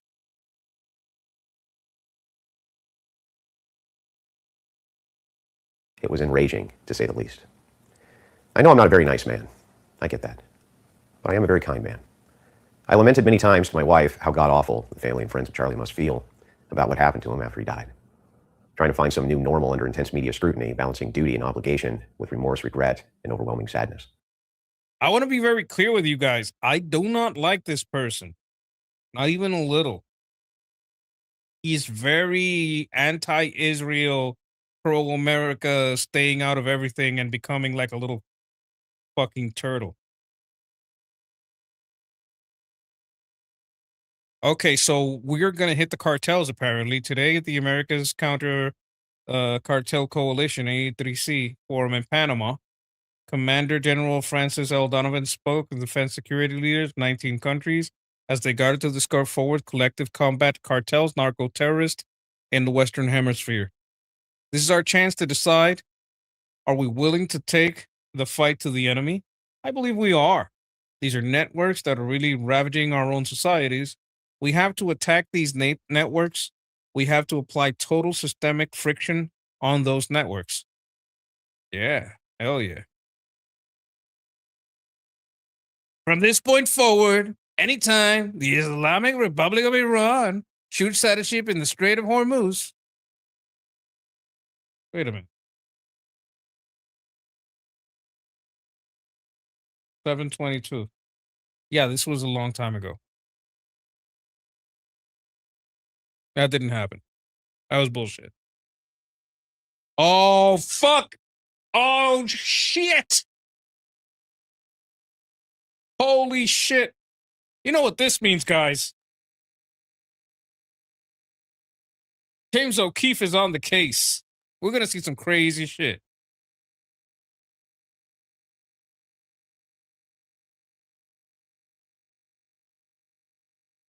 How many holes? Well, this is 2, this is 2, this is 2, this is 2, this is 2, and this is 2. This is 1, this is 1, and this is 1. And this part is also 1. Is that how many holes?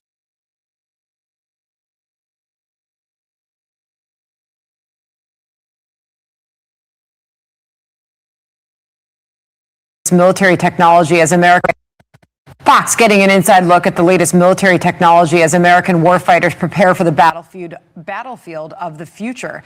FBN's Connor Hansen is reporting live from Camp Grayling, Michigan for us on this.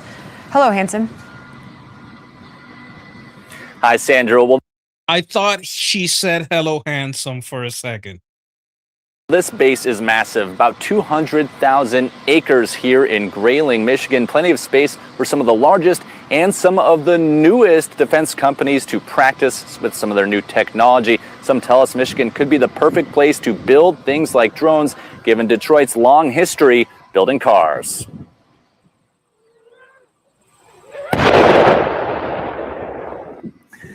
Now, we had an exclusive firsthand look as drone from Neros Technologies flew firsthand look as drone from. That went, oh, shit. That one missed, though. Sound of the drones look as Oh, you drone. missed. Well, this is why you have to practice. Drone from Neros Technologies flew more than a pound of C4 into that target at another range not I mean, I wouldn't say in.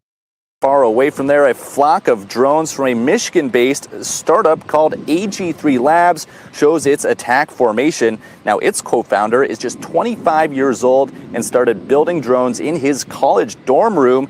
Now he has a factory that can pump out 3D printed drones in just 30 minutes for the military.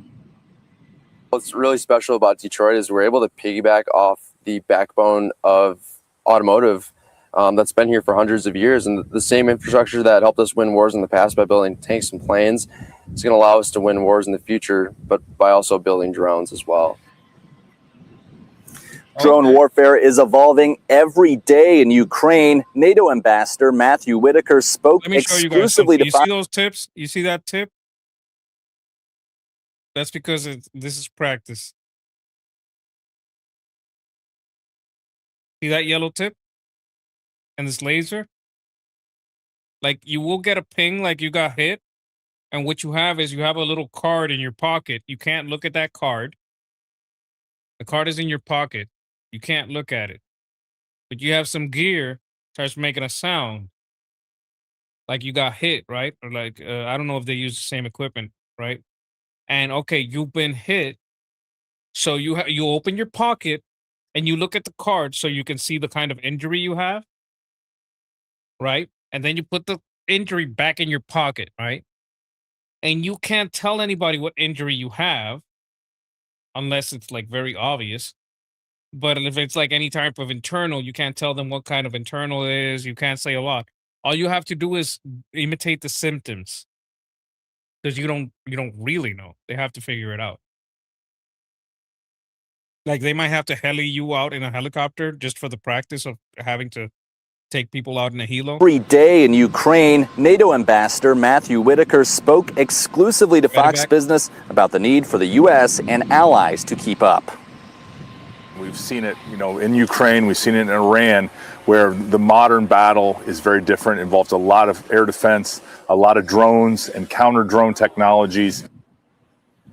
And on the coast of Lake Huron, troops carried out exercising using aquatic drones from Splash Industries. The U.S. military has already started using these autonomous sea drones from other companies in the Strait of Hormuz. You know what that is, right? Do you guys know what that is? What kind of boat that is? Do any of you know? That's like modern day laser tag. Aaron.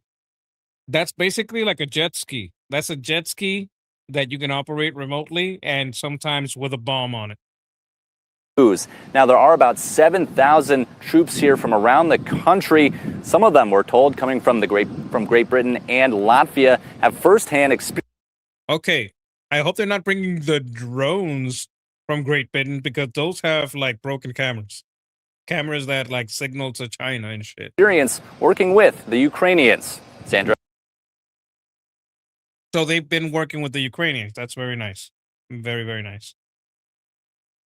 Michigan's Northern Strike exercise turns out nearly 200-acre training range into a test bed for aerial waterborne drone troops And innovators build, test, and improve together, linking the state's manufacturing heritage and modern defense technology. Camp Grayling. Okay. Good for them. You see that one? That's like basically a Sea-Doo. Yamaha Wave Runner. See what I mean? I knew it. I fucking knew it because when I was in the States, I used to I used to go out on the waves on that thing. That thing is so fast, especially on a lake. Like, I understand why people wear goggles. It's because your eyes will dry up so much. It's like tears streaming down the side of your face. It is so fast. It's scary.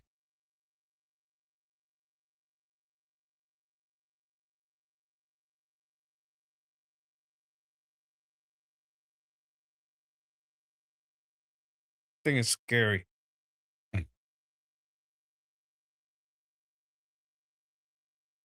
Oh yeah, no more gender transition for minors or hormones. Yes, that's a win. Makes sense. So I just want to ask you point blank, did you drop off laptops? No. And this is the thing that I've said over and over again. I have literally zero recollection or memory. Bullshit. Crack is not like fucking alcohol. You probably do remember.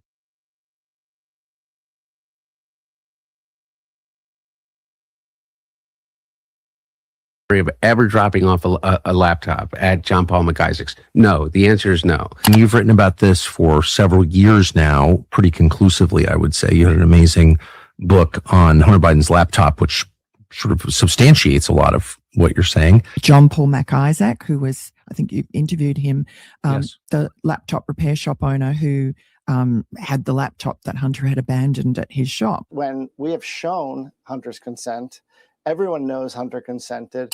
But the reality is this. Of what was distributed that was authentic, not a single one of them in which I say, hey, when my dad is in office or in power as vice president or president, in which I say, hey, Dad, I need you to do this for me. And yet we had on the front page an email from Hunter's Ukrainian sort of paymaster from that company, Burisma, who had thanked Hunter for introducing him to his father in Washington, D.C., the then sitting vice president. Hunter organized that for his father, the vice president, in a private room to meet with his Ukrainian business partners. That's just like a little bit. Like I'm gonna put this link in the chat so you guys can check this guy out on your Twitter. This guy is a great source of information on people full of shit, because one of the things he does the most is catch people's current views denying their past views. All right? To quote, fear is, there's no such thing as Islamophobia. You are not only entitled to quote, fear Islam, I would argue it's your duty as a Christian to stand up and fight against it. And I have been blown away by how openly the Israel First crowd is demanding that I and others hate Muslims. I now see we've all been manipulated. You have no idea how ubiquitous and powerful AIPAC, Israel, its lobby, its paid agents, like you are not allowed to be in any way soft on Muslims. My God, the rise of Islamic terror in Europe. We've had a couple of disturbing attacks this week alone. We now literally have CCTV showing a terror attack being planned within the prayer room of a mosque. Unfortunately, Megan, a lot of taqiyya is being practiced by Islamists in Europe. This is the concept that you can lie. You can lie if it is for the good of advancing Islamism. So I'm not really in the camp anymore of like, oh, some of these mosques are fine, because we don't know. And they're popping up everywhere. If you say, I don't really want to be taken over by Muslims who view the world very differently than we do, you're a bigot. It's like, you know what? Who cares? You have to get to the point where you clearly are, and I am too, which is I don't care if you're offended. Islam is not consistent with the values of America, of the West. They should stay in countries that don't care about keeping church and state separated. They should stay in countries that don't care about protecting free speech. They should stay in countries that don't care about women's rights. That's where Islam can fester and grow. It's like, you know what? Fuck off. I'll be whatever I want to be. And if I want to reevaluate any POVs at 55, I'll do it. Too bad. Islam, because it does come in with an agenda, and it includes some of the things that you said. And the more radical and the more political and active that they are, the more danger certain people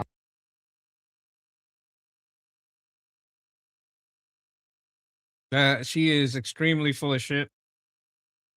I like to point that out. Like, I want to get over here where she's talking about Islam.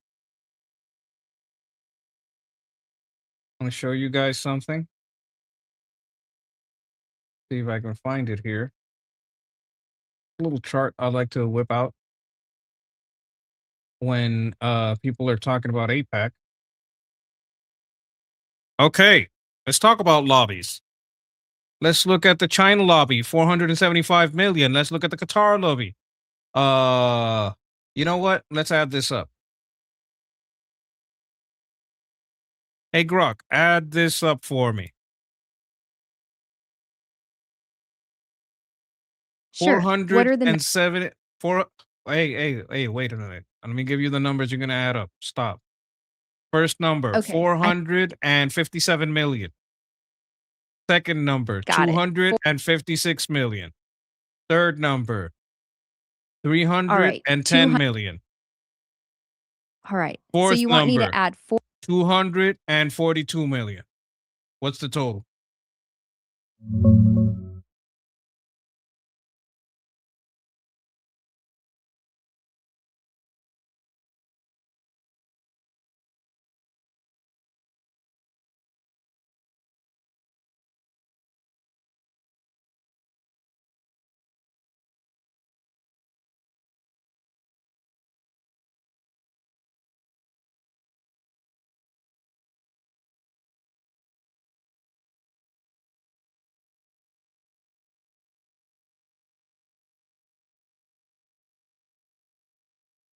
I'm gonna let that crunch.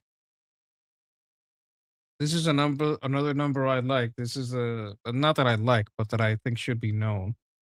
Just the number of casualties.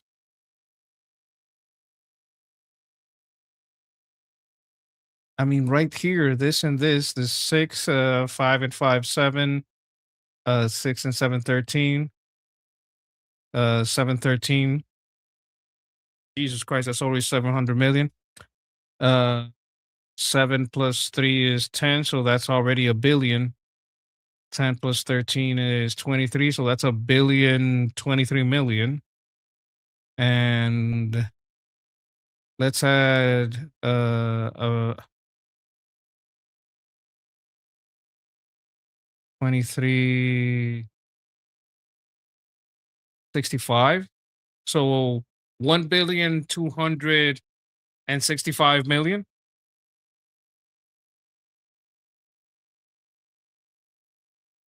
Hey, retard, you can't count? What the fuck is taking you so long? I gave you all a lot of numbers. Why can't you crunch them? Are you stupid? 1,265 million. Yeah, that's the same as what I said. I'm smarter than ChatGPT. I'm proud of myself. So we're looking at just in lobbying, the anti-Israel lobby has 1,265 million. Israel 0.7. Oh, with APAC 95 million 0.7. It's pathetic. So when these people are talking about the Israel lobby, they are full of fucking shit.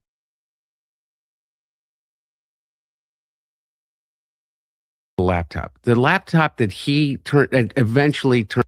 Do you guys know who this is? This is a Dave Chappelle character. Dan Bilzerian is running for office in Florida. All of his backers are from the Council on American Islamic Relations. Oh, shit. Here? All of them. All of his biggest donors, about 50% overall, and the top five biggest donors, they're all Council on American Islamic Relations Muslims. And so really what you have is Democrats who are foreigners and Republicans that work for foreign interests. That's the equation. You got progressive DSA Democrats who are foreigners, and they're here. They are foreigners working for their foreign interests. They don't like us. They don't like our country. They want to take our shit, but they want to do it by running for office here and moving into your neighborhood. And then you got Republicans that just merely work for the foreign interests. And they want to take your stuff and give it to Israel. And they want to take your kids and send them to die for Israel. That's bullshit. And this is why I say I am not a DSA leftist. I'm not Muslim. I'm also not a Zionist Republican. I'm something else. I'm a nationalist.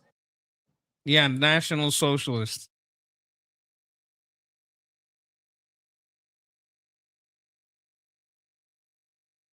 25 years, a whole life. Now I'm wearing a t-shirt, these pants that my uncle gave me, and these knockoff brand Crocs in the orange inmate color. Why would you knock off Crocs? Aren't they cheap as fuck? I don't even have any of my phones. Absolutely no room for story. And if you want to join the fight against racism, Fuck you. Okay, we talked about this a little bit about what is my policy when it comes to immigration. I don't care if you're a Christian. I don't care if you're an atheist, a Muslim. No, stay out. Stay out, stay out, stay out. If you're a human, I don't want you here. I think we should start exiling people. Bring back exile. That's what I'm talking about. We need to get rid of a lot of people. Like this thing about, no, we're going to, we have to do it the right way. No. I think we start deporting all the people that have a visa, but they're not net taxpayers. Oh, you got a visa, but you're not a net taxpayer. I guess you're gone. I guess you're fucking gone.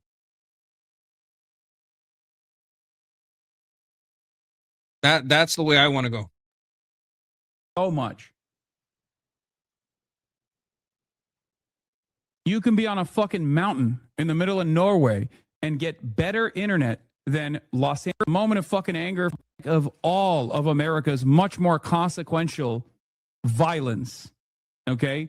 It's the same reason as to why America, Kaya, please just fucking go. That's where he reaches for. Oh my God, he just zapped her. Jesus Christ, what are you doing? You're being such a baby.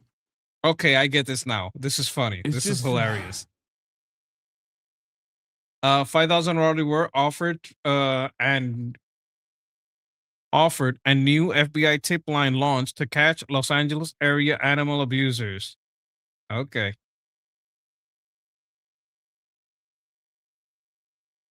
Yeah, they are going over against some scam networks. Dozens of 15 billion in illicit asset seats. That's a lot of money. That's enough to cover a good bit of that war.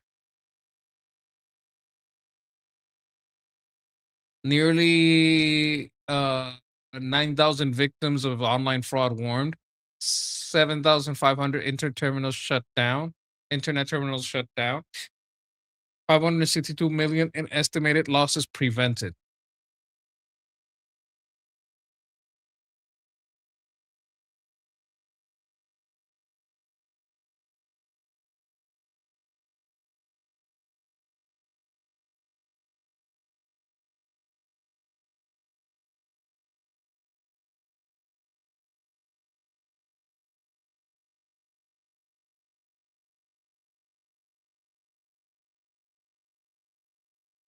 Yeah, this guy is basically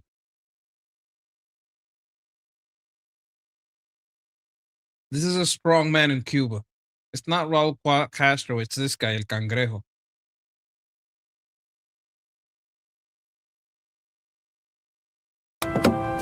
Everybody down! This is a bank robbery! This is a credit union! Oh my goodness! Not again. Pride Month was a huge success, Mayor White. Credit unions don't.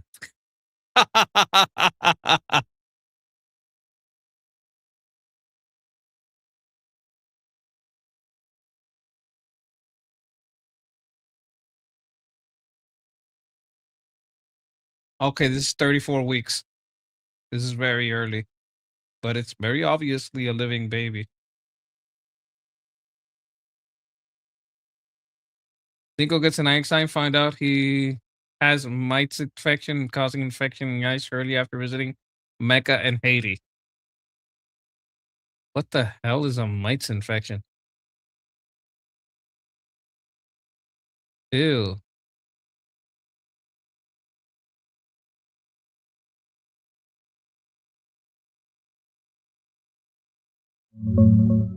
What is a mites infection? I don't know what that is.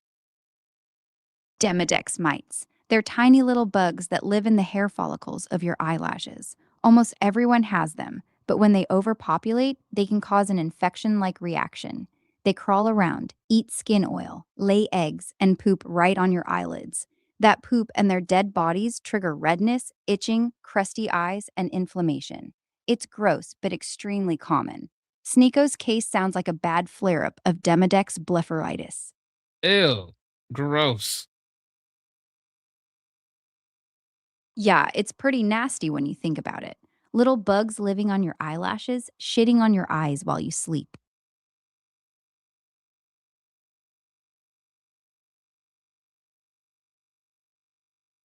Okay, I don't know who Flanagan is, but she's beating Craig. I don't think that's Jenny Craig. Okay, let's see what's going on here. Okay, Crowley looks like he's leading on Hong, which Hong would have a better chance of losing in the general. Like, I wouldn't fund her, but I would get it.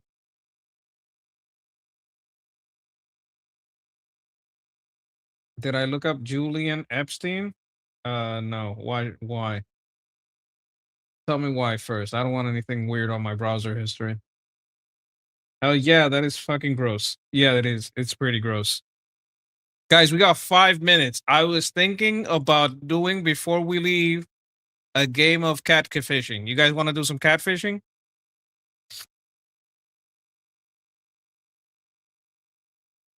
All right, refresh your browser so you can help me out. Make sure you refresh because there's a delay. Okay, let's go. Okay, 1831 establishments in France. Armée d'Afrique, African Army. Expatriate military officers by continent, military unions and formations established in 18. God damn it. I know what this is, but I don't remember the name.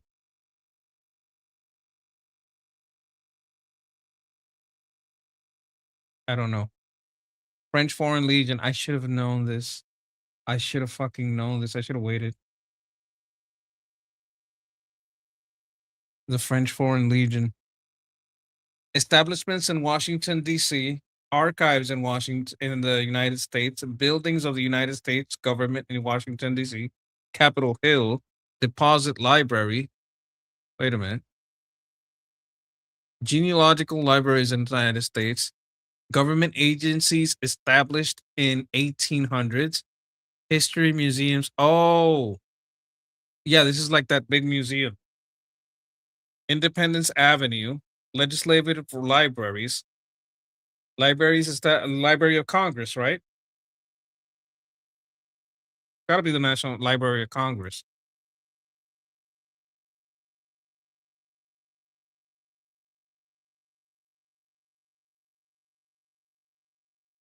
Yeah, that's it.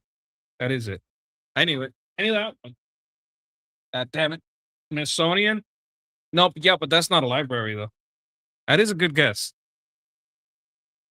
Andhra cuisine, Assamese cuisine, Bangladeshi cuisine, Gujarati cuisine, Fijian, Fiji, Indian soups, Indo-Caribbean. What the fuck? Pakistani cuisine. Why everybody is? Just say everybody. Uttar Pradeshi cuisine, legume dishes. What is legume? Isn't that like a bean? Plant common names, Punjabi cuisine, Sri Lanka. Oh, curry. Okay. Oh, dal. You know what? That was a good that was a good guess. Okay, 20th century American LGBT gays. 20th century gays, 21st century gays, born in 1952, crossword creators, Bloomington alumni, Indian from Indiana, Indianan, gays from New York, living people, NPR people, NPR gay. You guys know any NPR gays? I know what you're going to say. You're going to say they're all gay at NPR. You're probably right. People of Crawfordsville, Indiana, people of Pleasantville, New York, the New York Times editors, University of Virginia School of Law alumni. I have no fucking clue who this is. Anybody got a clue? Okay.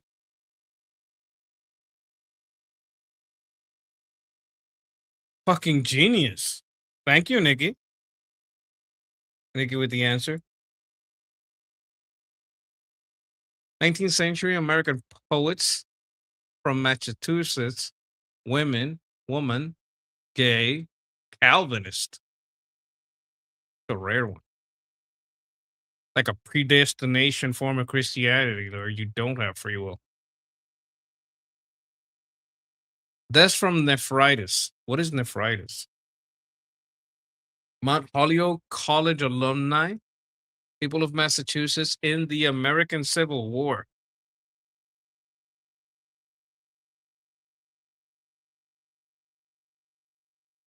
Okay. Women in the American Civil War. Is this like a famous nurse? Betsy White? No, that's the Revolutionary War. Is it a nurse? That nurse? No, that's in Britain. God damn it. I have no idea. Oh.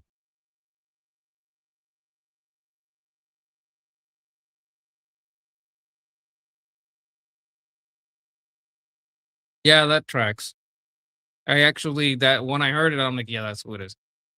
Dystopian, and thank you, Nikki. Wait a minute. Let me put it out there. Hey, Nikki got this. Nikki got this. Okay, dystopian fiction. Fictional criminals, fictional dictators, fictional mass murderers, literary characters introduced in 1949, male characters in literature, male literary villains, male mass survey. Oh, Big Brother.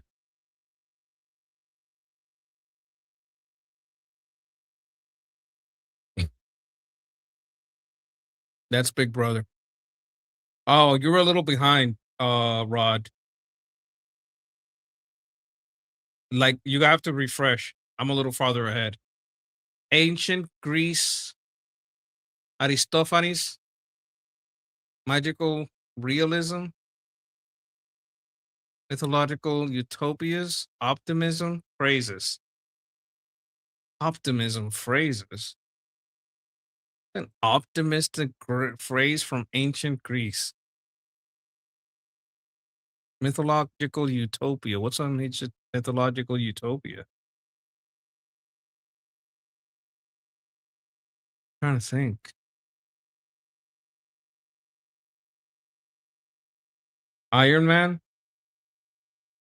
No, I think it's Big Brother. And you're a little late there. You have to refresh.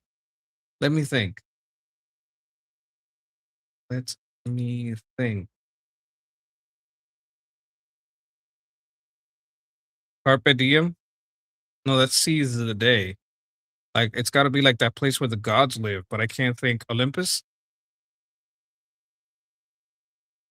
But I don't know how Olympics is an optimism phrase. I do like Iron Man. It's a great song.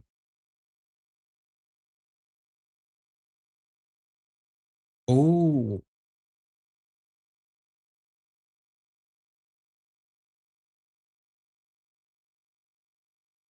I would have never guessed that. Atlantis is a good guess, New Sound. Yeah, I was thinking Mount Olympus too, but Cloud Cuckoo Land. I didn't know that this was Cloud Cuckoo Land is a state of absurdity over optimistic fantasy or an unrealistic, idealistic state of mind. You know what? I don't. That was cheating. That was a bullshit. Fucking. Huh. Okay. 20th to 21st century Merle Ryder, born in 1948, agnostic, intelligence researcher, futurologist, nanotechnologist, Austrian Jew, American philosopher of technology, American science writer.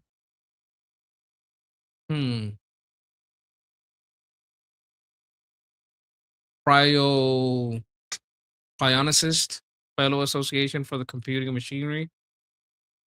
Who is that guy that invented cyberpunk? Grace Moore Hopper Award laureates, Jewish agnostic. Bezos? No. Living people, machine learning. Okay, so it's not machine learning at MIT. Engineer. National Medal of Technology recipients. Singularitarians. Synthesism writers from Queens. You think it's Bezos? I don't think it's Bezos. Did Bezos graduate from MIT? What's he have to do with nanotechnology? Wouldn't they put something about his rockets? And there's a lot of stuff here that they would bring up if it was Bezos that isn't here. I'm trying to think.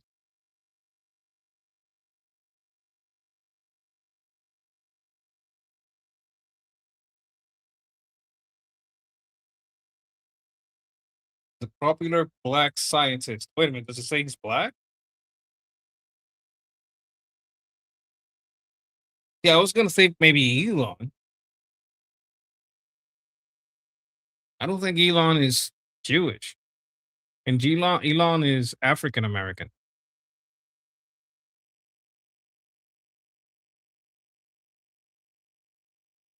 Ray Hers. Well. Okay. Once again, Nikki with the save.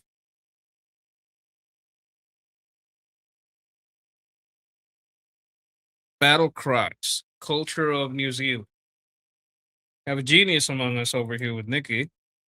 Battle cries, culture of New Zealand, dances of Polynesia, group dances, Maori culture, Mariah protocols, partial squatting positions, ritual dances. Do any of you know how to do the Maori dance? I know some of them do it in Congress. Some people do it in Australia against the Muslims. Moro? Okay, I'll try Moro. Oh, it's the Haka. It was close. Oh my God, Anti-Commie had it by a second. A lot of you guys knew it. Physicists knew it too. The Haka. The Haka. The Chaka Chaka. The Haka. Animal taxa named by Carl taxonomy. Is that what that means? By Carl Linnaeus. Cetaceans of the Arctic Ocean. Fauna listed by CD's Appendix 2. Fauna of North Canada. Fauna of the Holocritic realm. IUCN Red List. Least concerned species. Mammals described in 1752. Mammals of Canada. Mammals of Greenland. Mammals of Russia. Monodontidae. Unicorns. There's unicorns in Canada? The fuck? Since when do you guys have unicorns?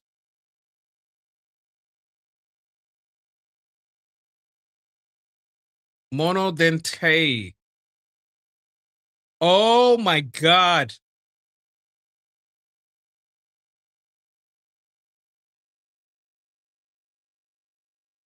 Who got it first? Who got it first?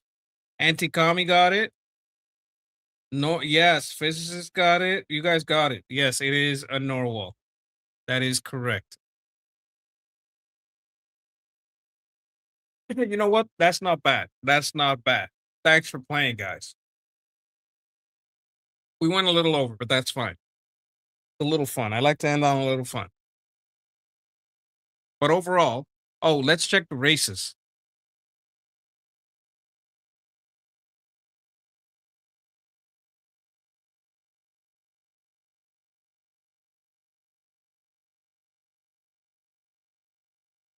Yeah, Hong is not. Is there gonna be like runoff between these two? Is that how that works? Night long. We'll continue to watch that. We want to head over to Fox 6 in Milwaukee with their live reporting of these races. To fucking decide, don't they? Their own. And if you think about all of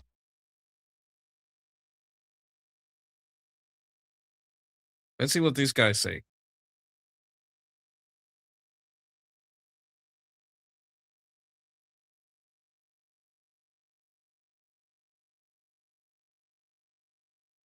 Okay.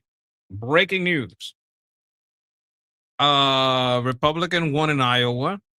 That's kind of, I would say, expected. See the latest polls at PollsMax. Okay. Senate forecast.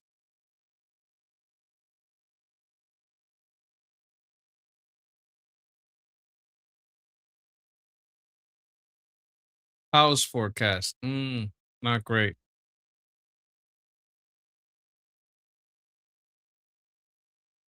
Who is purple?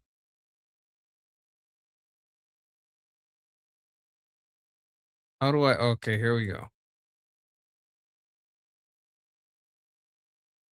This one's a dead heat. Alaska. Not a dead heat.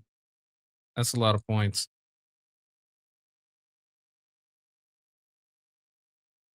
Governor open primary.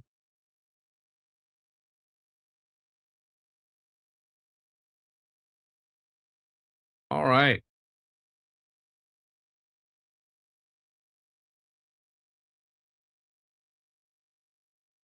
Let's check polls.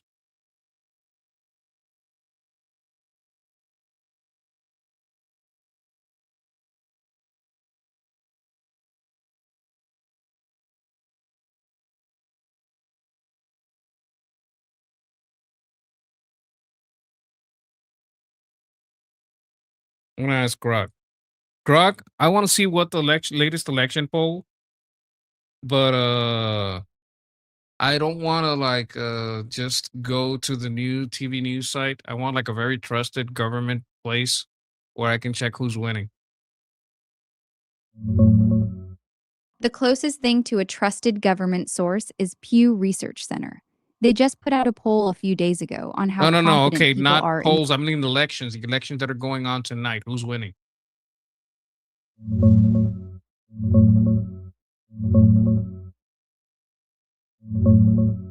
big upset in Connecticut's first district. I'm not Luke asking Bronin- you, bitch. I want a place where I can see them all constantly updating.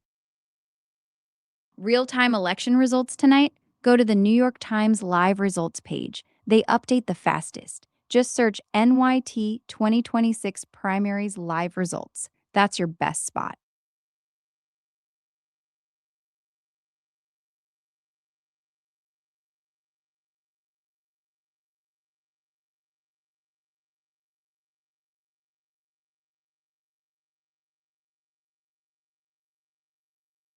No. I don't want to subscribe. Go to results.apelections.org. That's the Associated Press's raw results page. It's free, no subscription, and it's the source every news outlet uses for official numbers. No ads, no law.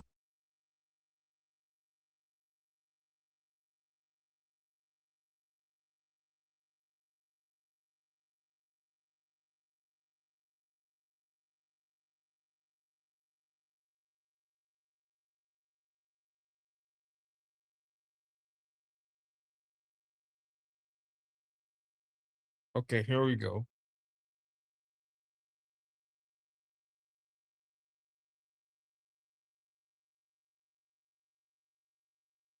Big surprise. It's all blue. Oh, I have to hit this to see the red. Let's see. South Carolina. I want like, can't I see a map? National results.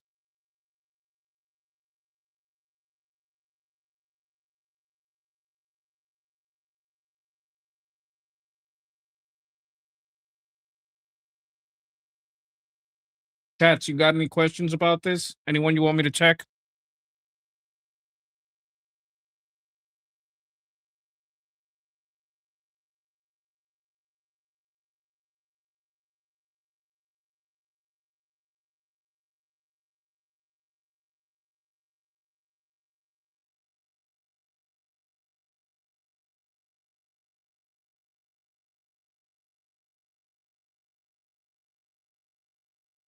One of my favorite songs, language I don't understand, called Alien Weaponry.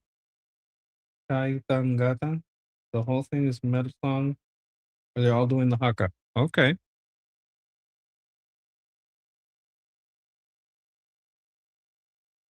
"13 of 16 races called."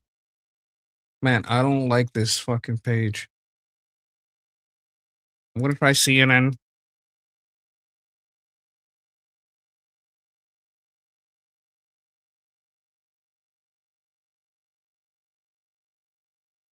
No, I'm not agreeing to whatever you want.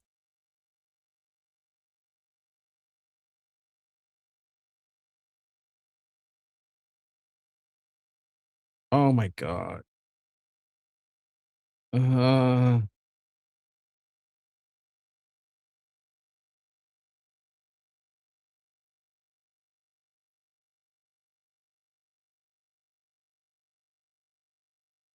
eh. You know what? We'll know tomorrow. Tomorrow we'll find out. We'll find out tomorrow. I'm not doing this shit. For right now, we got some results here.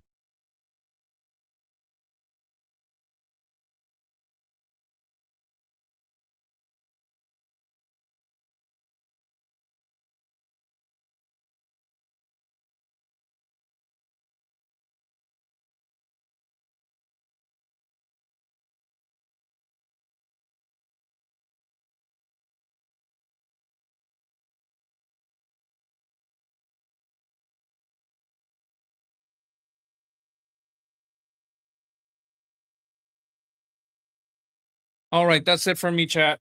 I gotta go. We'll find out tomorrow who won. I did my best keeping track of it, but I fucking hate the tools they give us. And we're gonna find out tomorrow. Wish me luck. And what